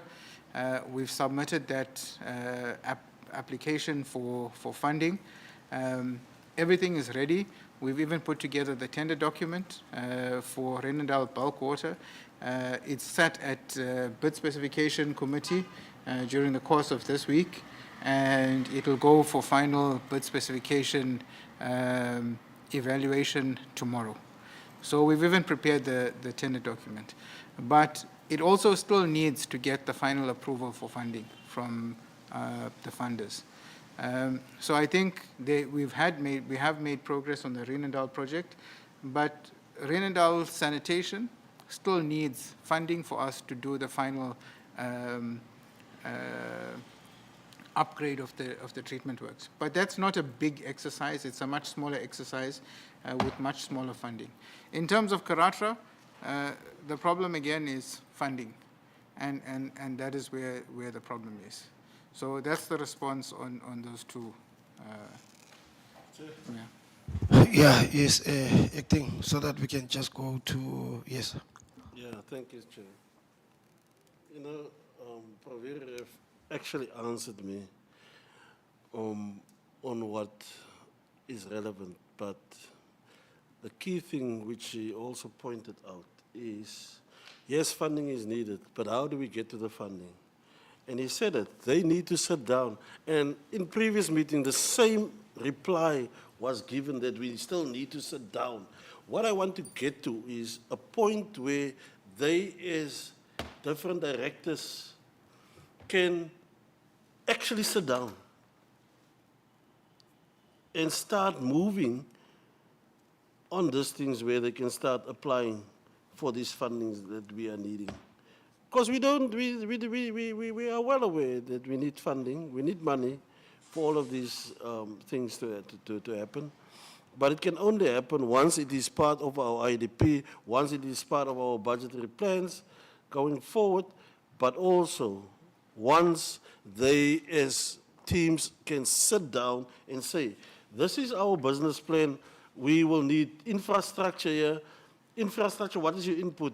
Planning and development, town planning, what is your you see? But up until then, gaan hierdie ding maar net 'n rookskerm wees vir die volgende 10 jaar, 20 jaar. And the people of Karatra will wait another 20 years for one house to exist in Karatra unless we pull our finger out of our ass. Sorry for using this word. Yeah, okay. No, thanks, TM. Kamsam Kumulwano, then followed by the speaker. Chair, thank you very much. The mayor can call the housing to clarify some issues that is not clear about it as a mayor. It's not going to hold us a whole day here asking the question, should be calling these people to that office. My question is basically, who's responsible for relocating the electrical box in Khayelitsha to project? Simply want to get the answer, is a contractor, that demolition, or we got another service provider, or is a municipality? Only can get the answer now. Thank you. Speaker? Director Pravi, mic is on. So I will propose, humble to you, Chair, that the sorry, man. The acting mayor. Speaker, your mic. It's on here. the acting mayor to call you, the chairpersons and the directorates, because really it's gone, this thing, we are suffering, our people are suffering, this thing of people not wanting to work together. And we are in the process of adjustment going to the budget, so that they pronounce themselves now. Because this thing is similar to the issue of title deeds. It's there and there, all over. I'll propose really that, call the chairperson, yourself, mayor, and the directorates, all of them, because they will want to defend themselves here. Because I will go and say that, look, the youth center, I'm losing an investment. This meeting will go until tomorrow. Can't we have that side? Then you guys come and report to us who are not serving in the MEICO and the other committees, that that's where we are. We feel let's take money from there. That will be my proposal. So, that when are we going in, we zoom in car, pay time. No, thank you very much, Speaker, for that. Annie, I see Dr. Levine. I'm not sure whether it's the legacy hand or is it a new hand? I'm sorry for that. Chair, Yeah. it's a new, I just want clarity. I asked, I think the doctor didn't understand my question, and maybe I didn't articulate myself correctly. The response that the municipal manager gave was a textbook response on the fact that they didn't spend the money that the time they were supposed to spend the money. But this is a Section 80 committee, and I'm asking the director, what are the actual specific operational shortcomings that took place? And those are the reasons why the 8 million, I just wanted, it's important in this meeting so that we can have it on record so that we can move forward. So it's very important that we have that type of information so that, remember, I have to go and communicate this to the community, and I need to do it in a way that prevents chaos, you see? So I need to get a proper response in terms of what were the specific operational things that failed and that resulted in not meeting the time frame of the budget. Thank you, Chair. If I can get a response on that, I will appreciate it. No, thank you very much, Councillor Levale. I think, Acting Mayor, I won't be doing justice if I cannot. This is a Section 8. If you've got an issue which you want to raise your hand. I know an issue of housing. It's one of those issues which are, as Councillor Levale is saying, so this is the proper forum here. If you've got an issue which you want to raise, I will definitely allow you to raise that particular issue. That's where we must debate, that's where we must interrogate, that's where we need to discuss these particular issues. So I'm not a permanent chairperson also. Yeah, as a temporary chairperson of housing, human settlement, we are going to debate these issues here. Because the issues which you are raising are issues which concerns all of us in these wards. And unfortunately, I'm one person who do not sugarcoat stuff. Yeah, so this is a proper forum. This is a proper forum, raise those issues. I'm going to allow you as the chair. Here you need to get answers so that when you are confronted by the community, you are in a position to respond to people. So I'm going to allow the officials to respond. Kamza Kumelwana asked a question, the speaker proposed, comes Dr. Levale have also asked another fundamental question as to how, asking for a proper a response as to how, why and how, as well as how are we going to move in terms of that 8 million which we've lost, So can I allow you, Doctor, to respond? Unfortunately.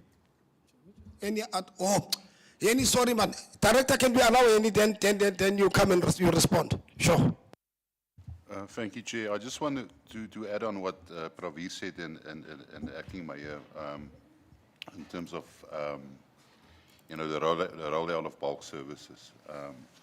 As you know, we're busy with the amendment of the Spatial Development Framework. One of the components of this Spatial Development Framework is a capital expenditure framework, which is long-term. It must be aligned with the long-term financial plan of finance. And so Acting Mayor, that's the sit-down moment that you're talking about is with that component of the STF, where human settlements, infrastructure, everyone must plan together for the rollout of bulk services according to the spatial plan for the next 20 years. And, so that is one of the components that we need to address now. And yeah, so the directorates must work together and plan together. So that if we plan housing in, say, Karatra, that the STF informs the budget. That is where the capital expenditure framework must happen, as well as the source. There must also be an investment framework coupled to that.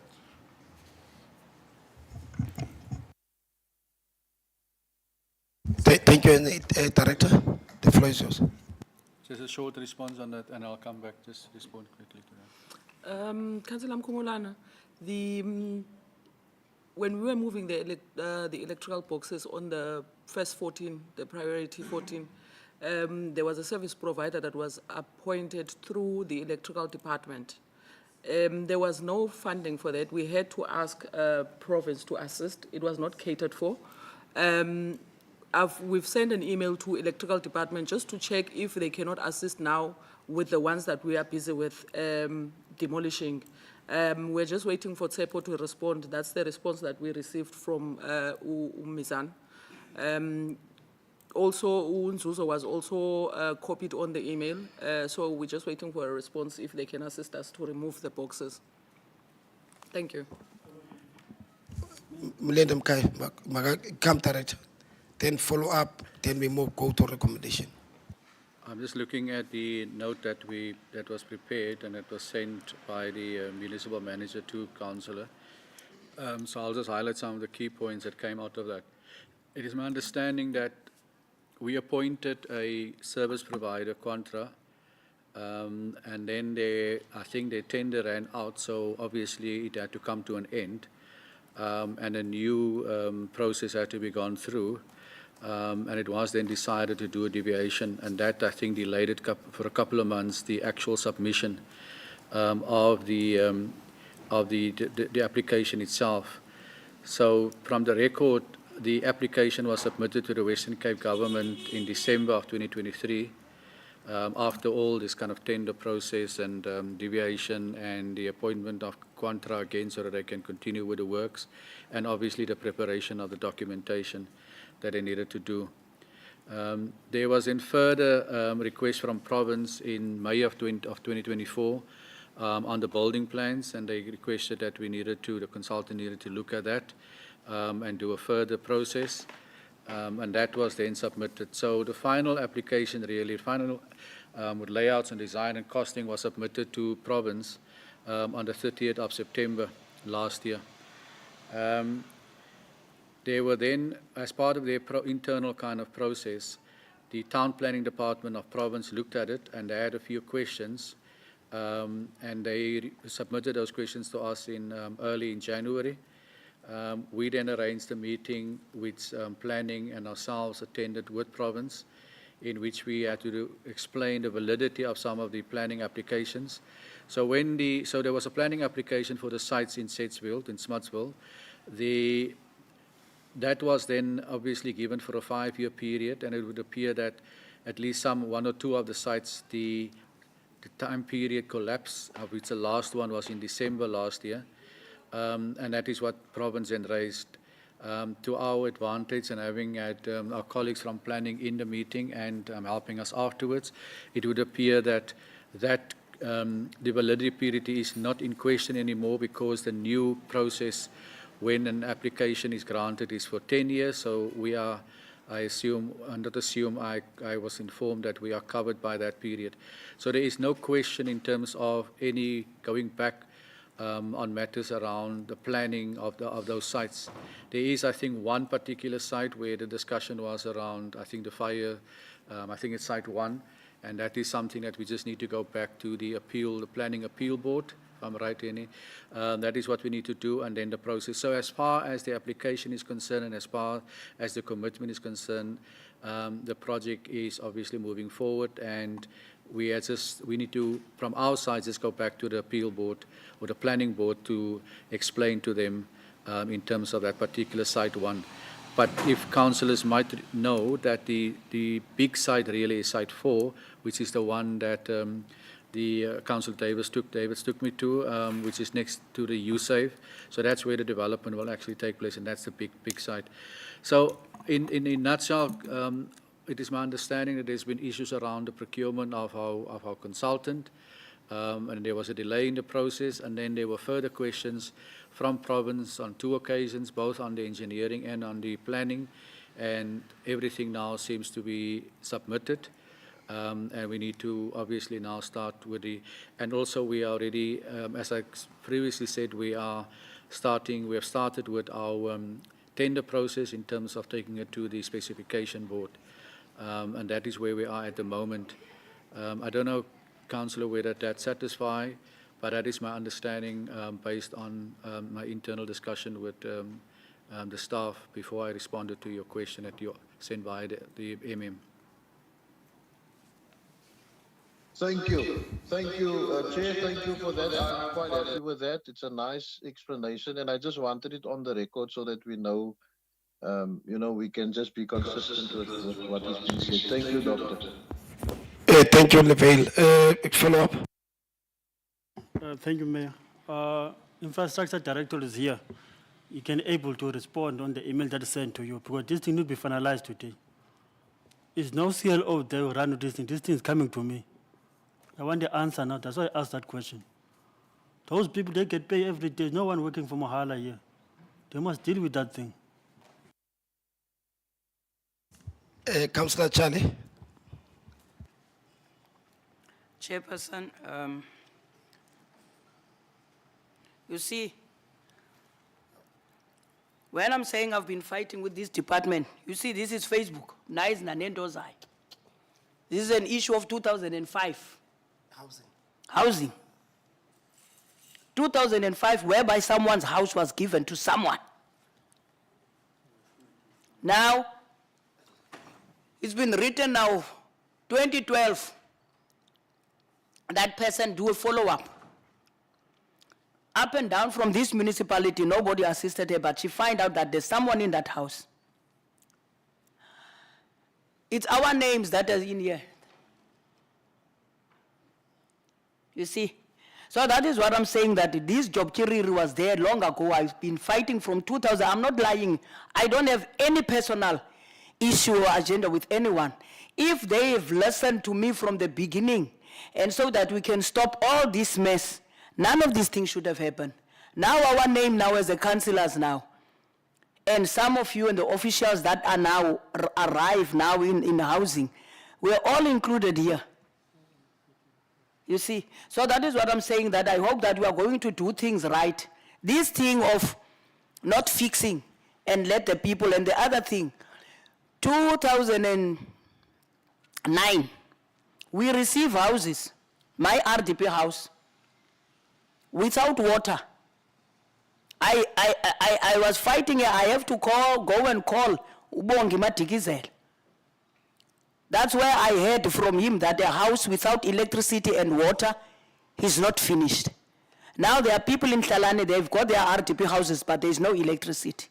How do you hand over a house, a director, that is not complete?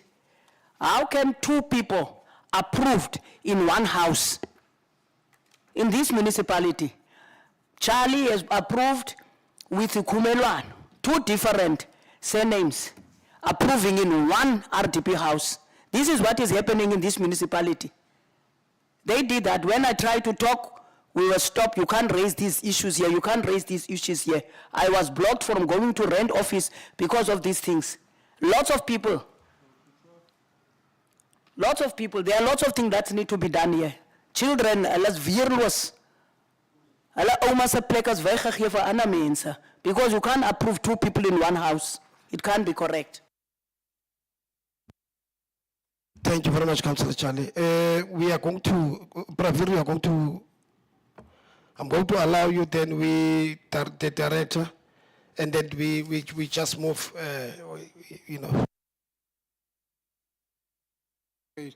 Thanks, Chairperson.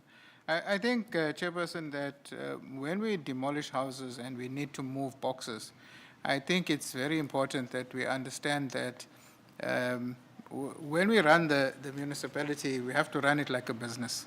And when we do things, everything that we do is a transaction in the organization. And in the electricity department, there is a cost to everything. So when you demolish something and you move it from one place to the next, there is a cost center that needs to be dealt with. So the fact that you demolish something and you take it out from there, there is a budget that you're working with. So that department needs to account for how they deal with the cost of going and installing those meters somewhere else. So I think it's very important that we understand that there isn't just a big budget available for something that you didn't plan for. So I think it's something that we need to deal with the user department, and we can check with them and ask them to give clarity around that issue. But whatever you do, there's a cost. You have to put new cables in, you have to do all of those things. Councillor, I can see this is not a new issue, Councillor. I think it's something that we've been dealing with before. And there was a mechanism to deal with it. And I don't want to give an answer for the new director. I think maybe give us until tomorrow. We will get clarity, and we'll work together with the department, and we'll give an answer as soon as possible. At the moment, thank you very much for your response. I like that response.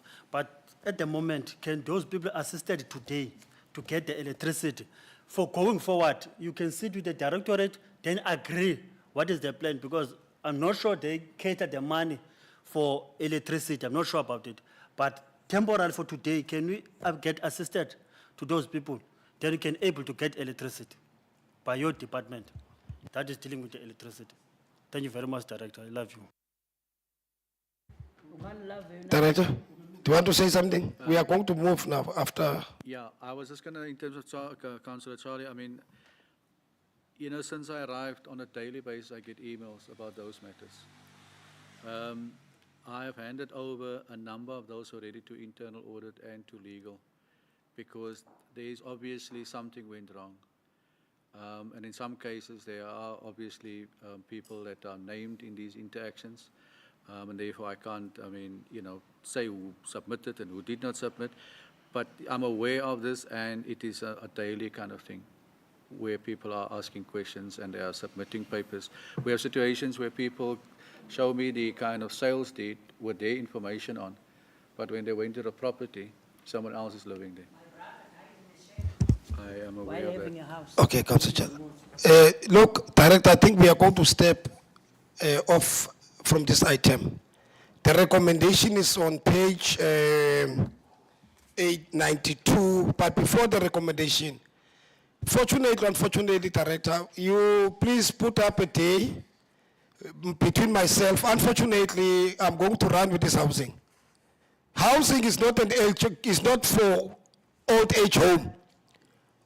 All those who wants to go and rest up there, they must go with, in the old age home. We are going to run with this thing. So I want you to fix up a date, unfortunately, while I'm the chairperson here. This issue has not been raised for the first time. This issue which Councillor Charlie is raising has not been raised for the first time. Myself, I want to propose here as the chair.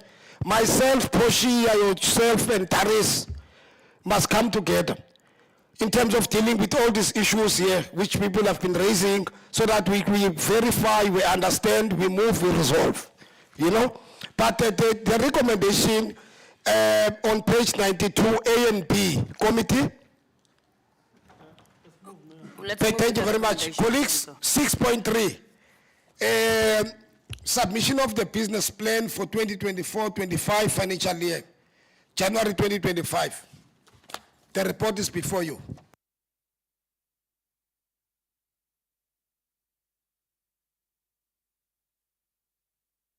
Recommendation is on page 94.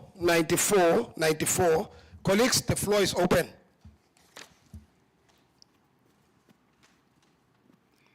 Chair, I think this is for noting now, because it will change now with the new financial year going through. I don't know. Sorry, Chair, I didn't put up my hand. Man. Can I speak? No. Speak, Councillor Levy. Speak. Sorry, Yeah, speak. for that, man. I don't know. Maybe we can just get guidance into. I think we just have to note this and move on. I don't know if there's anything, perhaps, Chair, that they will comment now, the director and the department now, regarding the next financial year for province for housing. So I'm not sure. I think this one is just for us to note, if I'm correct, and then we can note it. Noted, Councillor Levine. Councillor Charlie. Thank you, Chairperson, to agree with Councillor Liviel, because there are some other things that we can't hold because we've got a lot of backlog. We've got lots of people, especially places like Onorstegaji and all that stuff. People are waiting for their RDP houses. So I will suggest that we go with the recommendation as it is on page 94. Thank you very much, Councillor Kumulano. Can we move? Thank you very much, colleagues. The following item 6.4. It's found on page 193. Preparation of human settlement sector plan. 193.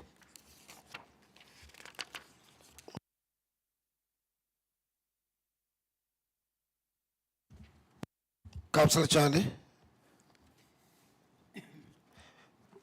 Thank you, Chairperson. I see that it's about the integrated, the sector plan. You see, I so wish that the one who's going to plan, you see, we need to come up with another strategy how we are building these RDP houses for our people. Naisna is an uphill, and I think even I am not a town planner or a builder. Most of the houses in the RDP houses are going to the, what you call those, retaining walls. That is why we need now to come with another plan, a person who should come and say that you are going to build now these RDP houses. That is why people see that they don't understand why in 1 year maybe we will be able to build 20 houses or 30 houses. Our soil, Naisna is a wetland. Our soil is not fit enough. That is why if you are coming to Naisna, you see even the rich people, they are building with a logo. But I plank, Naisna lock, because of they know that they are going to put their houses on those blocks, on those poles, because the land is wet. Now the people, they don't understand. Now we need to come with another plan. People do need the RDP houses, but not like these ones. Because we are sitting with a problem, houses has been built, the municipality can't do anything about those houses that are cracking and they're moldy inside. They say that after, I don't know, a certain time, when the contractor has built the house, it's out of the municipality's hand. Where are we going to find that contractor to come and fix all those houses that they have built in that year? So all I can say is that we should plan and come up with a plan. We are in a timber. We've got timber in Naisna. So we need now to come up with that plan of saying that this one, we tried this one, it didn't work. That is why now I can understand why when they started to develop in Naisna, the first development that took place in Naisna is in Kayaleti with those houses. You can see those houses there on the pole. I think that one knows that why you put them on the pole, because it's up, steep and low and down and it's wet and all that stuff, and the soil, it's a moving soil. So mine, I'm saying that there's nothing wrong when we are planning, but I so wish now, when we are planning, we look at the proper way when we are going to build these RDP houses. And the retaining walls, we are not going to use much because the money goes there into the retaining walls, but again, those retaining walls are not stopping the water from coming into the houses. Go to Bloemfontein, there are retaining walls there. Houses are falling because the water are coming there. Those retaining walls are not working. Thank you, Chairperson. Thank you, Councillor Charlie. Colleagues, any other hand? The recommended, Councillor Kumulan.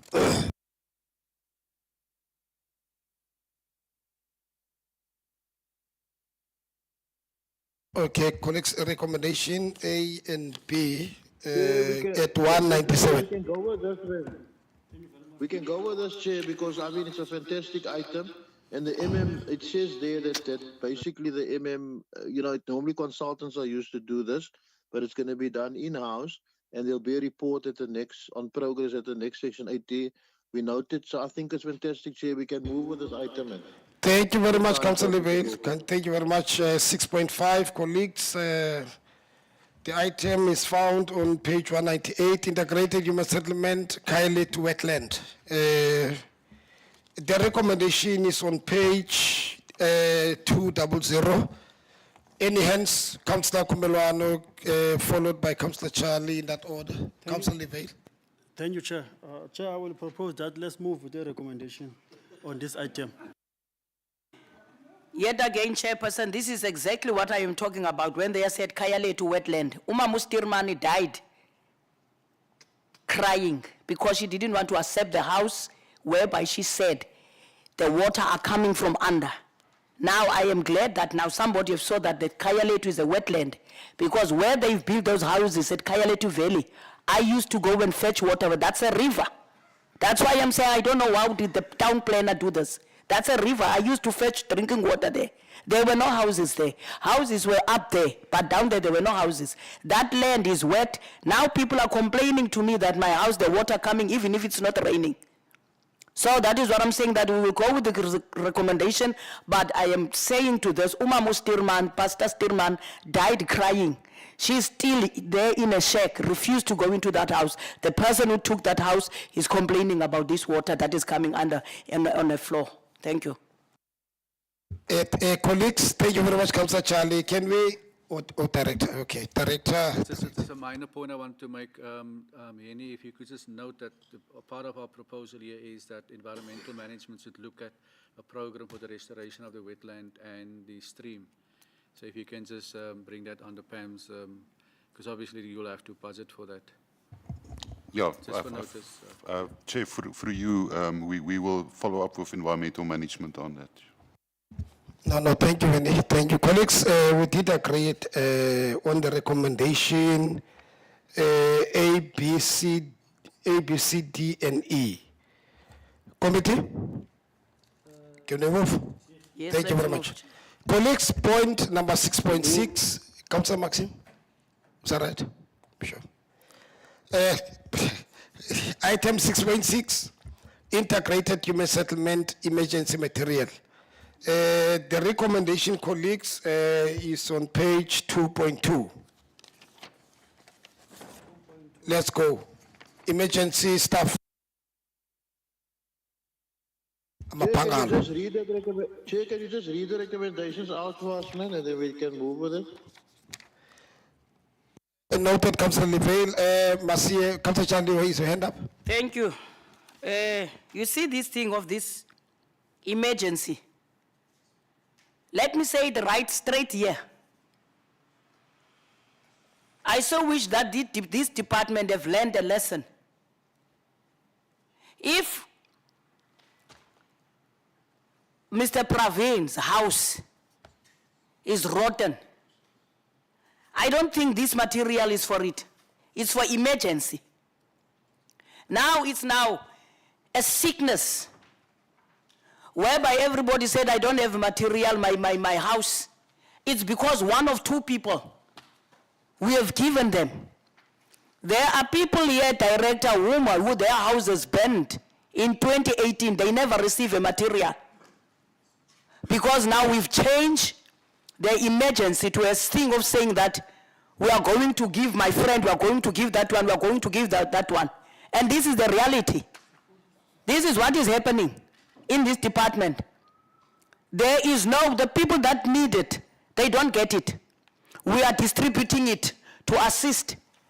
Now in this emergency, there are people whereby you see that this old man or this old woman is living in a place whereby it is not good. We can't assist those people.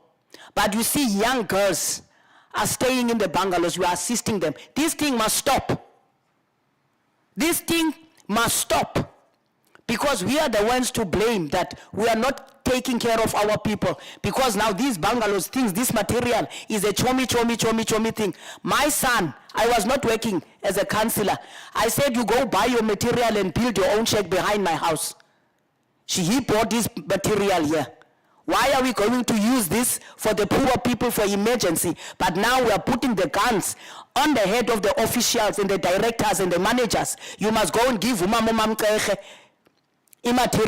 so that they can build a shack. House didn't burn. There was no disaster. This thing will stop.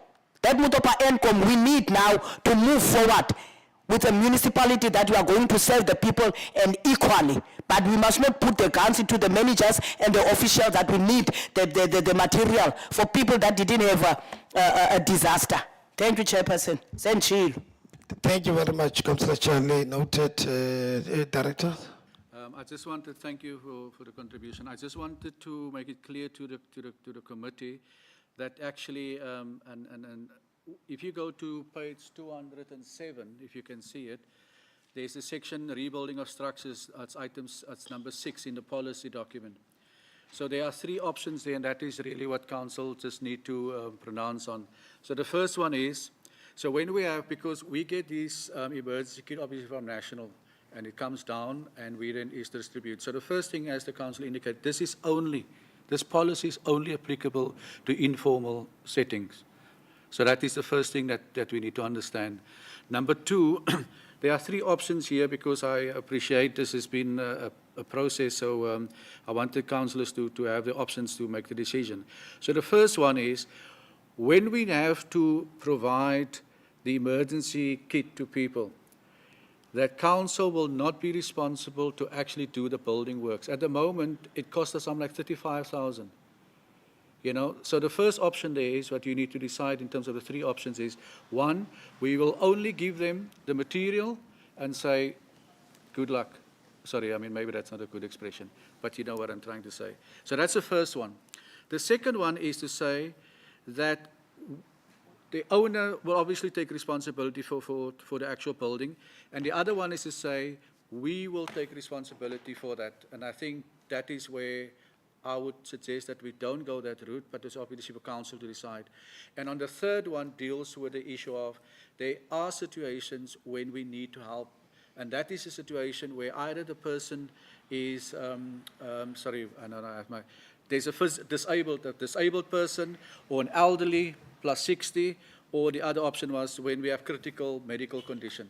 So there are 3 kind of options, there are 3 instances where we recommend that we can help the person, because in those things, it's either people are in a wheelchair, or they're over 60, or they're critical medical condition. And in each case, we say, we obviously need to get some kind of verification of that.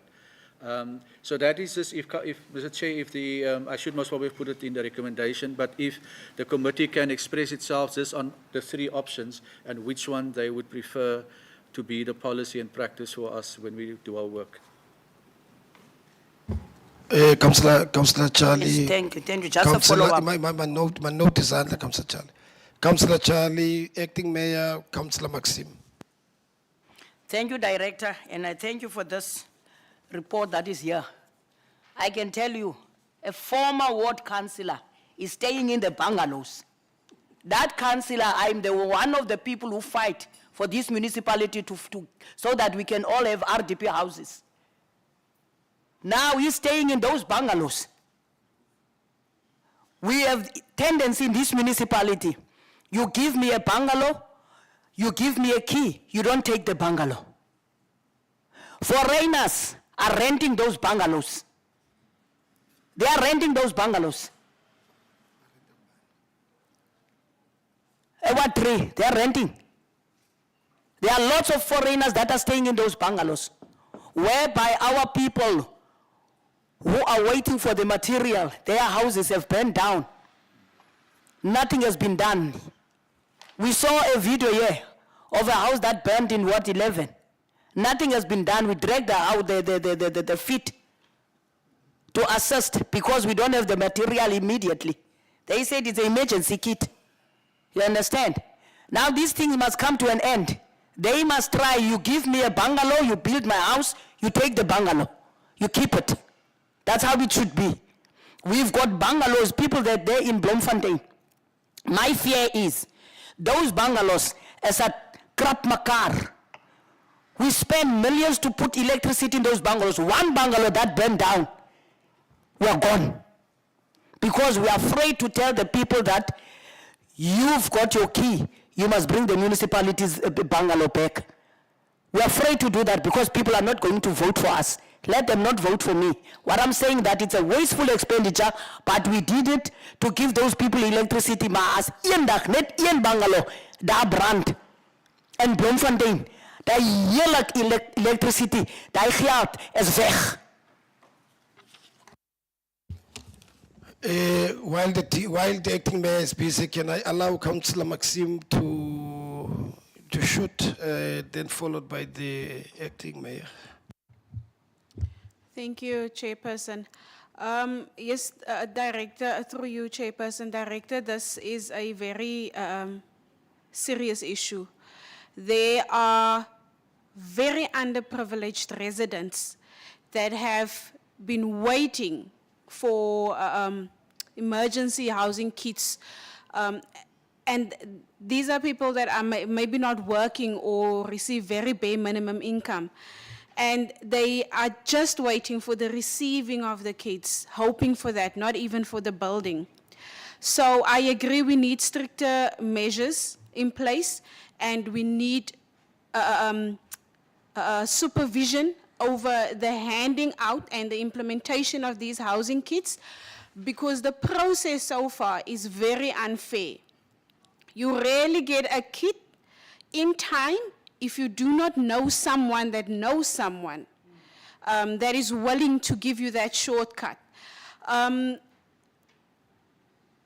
this moment, I'm not sure if there's if it's the same as the housing list, the people that are on the waiting list for these kits, because I've had quite a few people that have said that they brought the necessary affidavits. It's been 1 or 2 years. They have not received anything. Every time they come down to the municipality, it's said that there are no kits. But there are some instances, Chairperson, where you would see that a house burned down last week, or a few houses burned down last week, and those people have got temporary structures on. Now, I do not know how we weigh the importance of people that are almost equally underprivileged on when and how they get these emergency kits. I agree with the options that you gave there.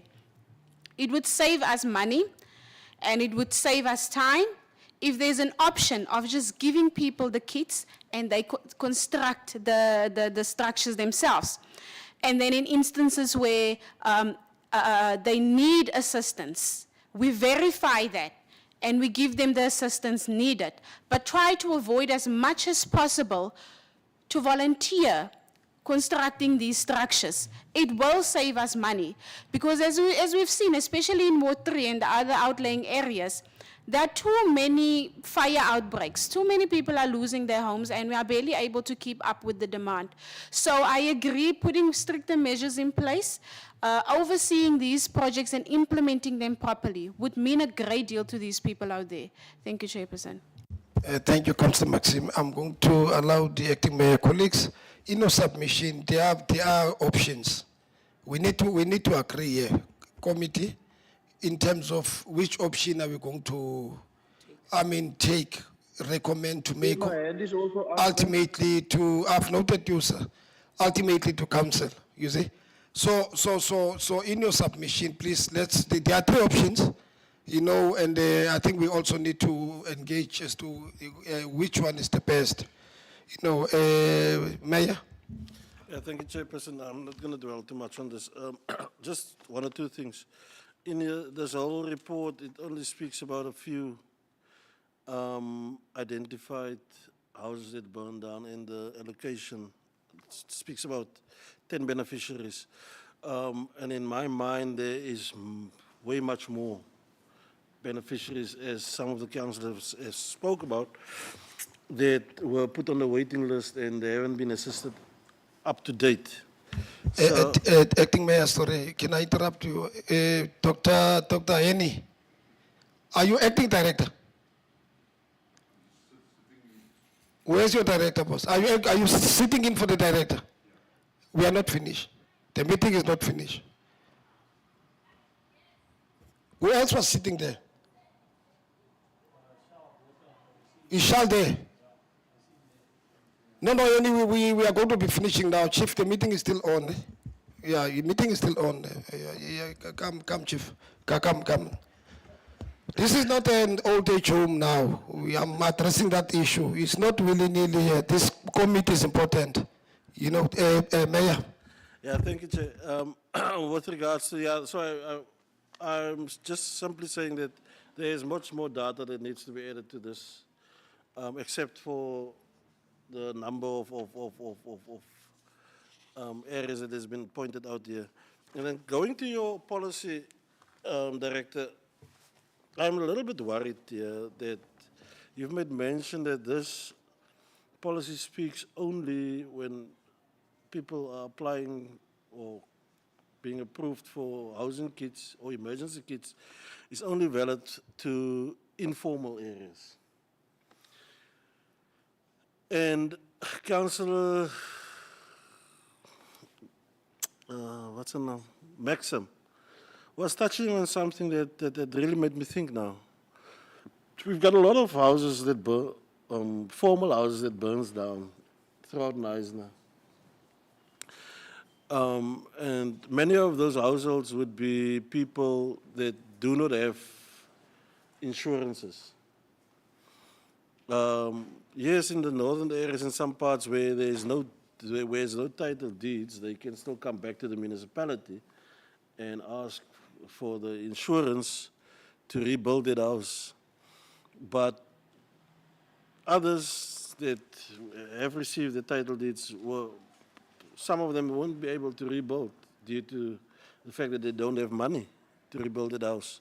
And if we are now going to say to people, sorry, our policy only makes provision to assist those in informal areas, then again, we are leaving out a group of people that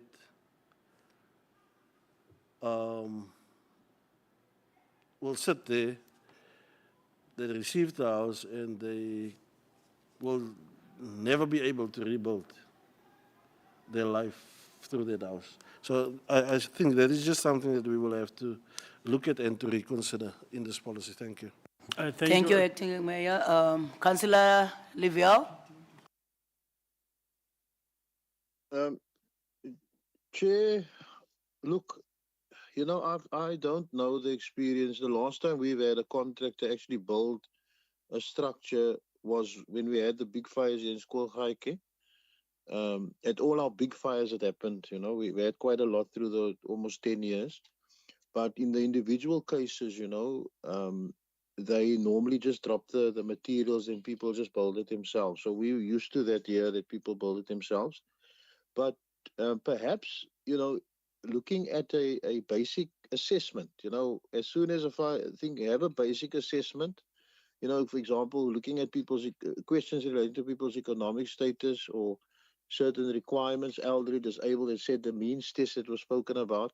Because in my view, that should be done first. And then from there, you can then decide, and even engaging with a resident to say, okay, right, they might say, and you'll find because people don't want to wait too long, they will say, look, give us the materials, we'll build ourselves. And then you can, based on that basic assessment, you can then make that judgment and then, you know, give either those who want it themselves or those that really need it, give them, then have it built for them, like a old, you know, old people, disabled, very poor. You know, you might come in a house with a lot of family and everyone's unemployed. So, but you'll find that out when you do your assessment. So that's just my view, Chair. If it starts with the basic assessment, then from the basic assessment, we can then say, based on the basic assessment, either those that will get materials only will get materials, and those that will get you know, structures built will get be the nicest responsibility then to assist those people with that. But I mean, you know, it's such a we can't really do it any other way without the assessment, because you'll have to justify it to the other residents.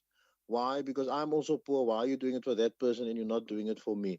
So even the assessment itself is quite complex. But as I say, it can work if you've got that assessment in place. You have the assessment. From there, either we give you the materials or we build a structure for you based on your unique circumstances. Thank you, Chair. Director. 100%, that is actually in the document also. So the council is correct. There is even currently what happened. Now, the first thing I should say, when you look at the purpose of the report, we make it quite clear, the issuing of emergency material for victims of fire or flood, so of residents. Now, in most cases, obviously, it happens a lot in the informal areas. I am not opposed to the idea that the mayor is putting forward, because actually we had a situation in December, you might recall, in one of our teams meetings, where there was a fire of a formal house in Sedgefield, and we were there to help, but obviously they decided they could rent a place.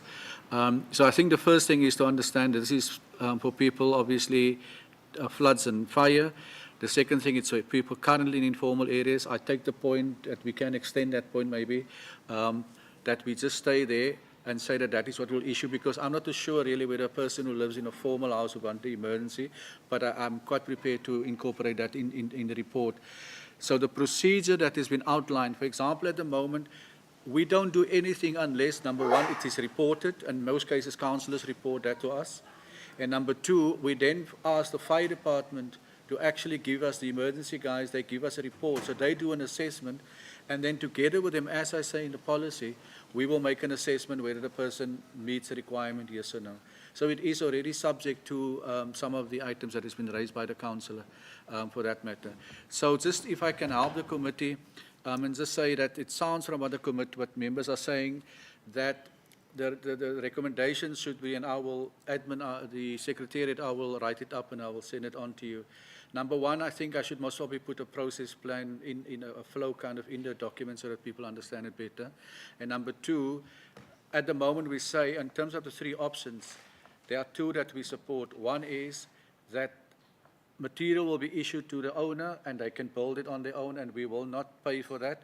And number two, those people who meet those other criteria in terms of they're either old or they in wheelchair, disabled, or they chronically ill. But again, that is subject to them providing a report. So I do think that the policy addressed those kind of concerns. So effectively, we will just delete the one, and I will update the policy for the purpose of the mayoral committee with the recommendations. I will provide the text for that. Director, I will go with two. But in a situation whereby the house is burned down, is it informal or is it formal? Is burned down, can be clear on that one, what we'll do, because remember that person don't have any place to stay. The house is burned down, nothing, don't have anything. What we'll do about that one? It can be accommodated on this policy, or what we do, or we do assessment on the person first and then before we make a conclusion. I think, if I may, as the mayor was indicating, you could most probably have one or two examples when that comes up. And if they meet the criteria, I think the only thing we will do is to give them the emergency material. I think that's the principle. So it's much more cleaner. So there's no kind of thing we now have to go and build a double-story house, with emergency material. Can I just remind councillors that the emergency material is actually supplied by the national government, by the national department. Portia, at the moment, I've asked her to prepare a list of all our outstanding claims that we did not submit. How many do we have at the moment? So there's a list of previous work that we have done that we should claim. And when that comes correctly, so Councillor Beauty, we will have a container with a lockup. We will put this material. So in future, when we have, unfortunately, fires or floods or whatever, we will have a stock of material that will be available. But that will most probably be issued on the basis of either myself or someone. So there is a management system in place for that. My acting mayor. Yeah, Chair, I just need to be corrected here. I fully agree to what the director is saying.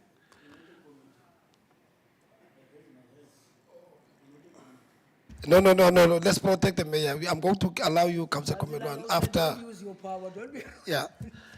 I understand what the director is saying, but once again, we need to be very careful in our approach, because if he's saying that we are applying to national government for this emergency kits, we should not make the very same mistake as to what we are doing currently or was doing when applying for house for a RDP house. Because on that application form, you need particulars of people. You need their details to submit that application to national government. And if that material comes back and it's not being issued to the beneficiary and it's going to lie in a container, then it's going to come back the very same way as I've been saying to you of what happened to people's houses ending up with someone else, as Councillor Beauty always refers to. Because you need those details of those people to apply for RDP house. Similar to this situation. I just want to caution the director on that thing. Councillor Mkumulwan. Okay, so covered, covered. Director, before we move, I think it's going to be important, Director, that we clarify this thing. We clarify this thing. You see, if you are saying that we are going to apply to the national government for emergency, that means our people are not going to get any emergency. You know, you will only receive emergency material during disaster. Posha, if I'm missing the point, please correct me on the spot. Secondly, Director, remember here we used to budget money out of our own words. I think let's put Deputy Mayor our own money. So whenever there is disaster, we just go and apply as we've just explained the process. Because we are quite correct, Director. Unfortunately, maybe the acting mayor it does not be specific in terms of this thing. We organize emergency material. I must involve there. Very much involved. Very much involved. Lot of material. Material, instead of the material being given to people, material were kept in Kailetu containers. Material of people were stolen there. Were stolen there. A material which was meant to go to the people. It was stolen there. While I'm the chair here, Deputy Mayor, Acting Mayor, I'm not going to allow that thing. Let's budget money. Whenever there is disaster, we just go and to push your nose down the process. I can even also assist you. I'm meeting the minister tomorrow evening. You know, I'm meeting the minister tomorrow evening. I can assist you. We cannot rely on the national for issues of emergency, Director. I want to make a request. I want to appeal to you. Let's buy our own material. Whenever there is disaster, then we apply. I know the department, Kamsa Charlie, they are very quick in terms of responding. They are very quick in terms of responding. One thing which I'm not going to allow, again, is for the material to arrive here, Kamsa Komelwano. You are going to be told that material is stolen in Kailetu containers. People are building with our own material there. You see, material is not going where it's supposed to be, where it's supposed to go. So it's very important, Director. I want to make that request. Maybe I did not capture you quite well. We cannot rely here. I must tell you free of charge. We are not going to get material from the department. We are only going to get whenever there is disaster. Up unless there are new stuff which maybe were introduced the day before yesterday. Furthermore, we must never play with our people. If you want to comment, you comment so that we close the meeting. Thank you, Director. Sorry, Chair. Just a final comment. I'm looking at the budget and we do have, there's a line item and there is money in there for emergency. So from our budget. Yeah. There's money in terms of the budget that we discussed earlier. No, if that's the case. Colleagues, can we then, I know when he's having a commitment, he must go and play golf with Councillor Low. Yeah, colleagues, I think we are going to allow me to take this opportunity, Director. Unfortunately, as I've indicated, I must take housing out of the what to call. We are going to move now. Take it from me. We are going to move now. Time to play is finished. And I know next time, Director, we are going to leave other things, other reports, because it's late. I'm sure we are going to get other reports, right? So, but Director, allow me to take this opportunity and thank you and your team. I must also thank the Acting Director Infrastructure, Acting Director Planning, Acting Director Finance, my big friend. Yeah. As well as the Acting Mayor. Mayor, thank you very much for staying. with us, and I must most importantly thank these committee members, starting from Councillor Kumelwano, Councillor Charlie, Councillor Livale, Councillor Strubel, Councillor Kumelwano, me and you, and that project of yours, we must complete that project. I'm not out. I might be out as the mayor. I'm not out. We must, that is a legacy of me and you. Ne? No, let's put it that way. That is a legacy of myself and you. We must complete that project. So you must allow me at some point, unfortunately, Director, and I don't have, the mayor will please bear with me, because we also need to move. Rienendal Karatra, we can't be telling people stories forever and ever. You know, we are going to move, Director. Director, thank you very much. And please make time, myself, yourself, Portia, Taris, we must come together. We must really look on those issues which Councillor Charlie is repeatedly raising in these meetings. I mean, of issues of people, let those people come in, we check as to how I'm going to deal with those things best. Colleagues, at the platform, online also, I must also thank you, Councillor Livale, Strubel, yeah, as well as administration on that corner. Colleagues, this meeting is officially adjourned.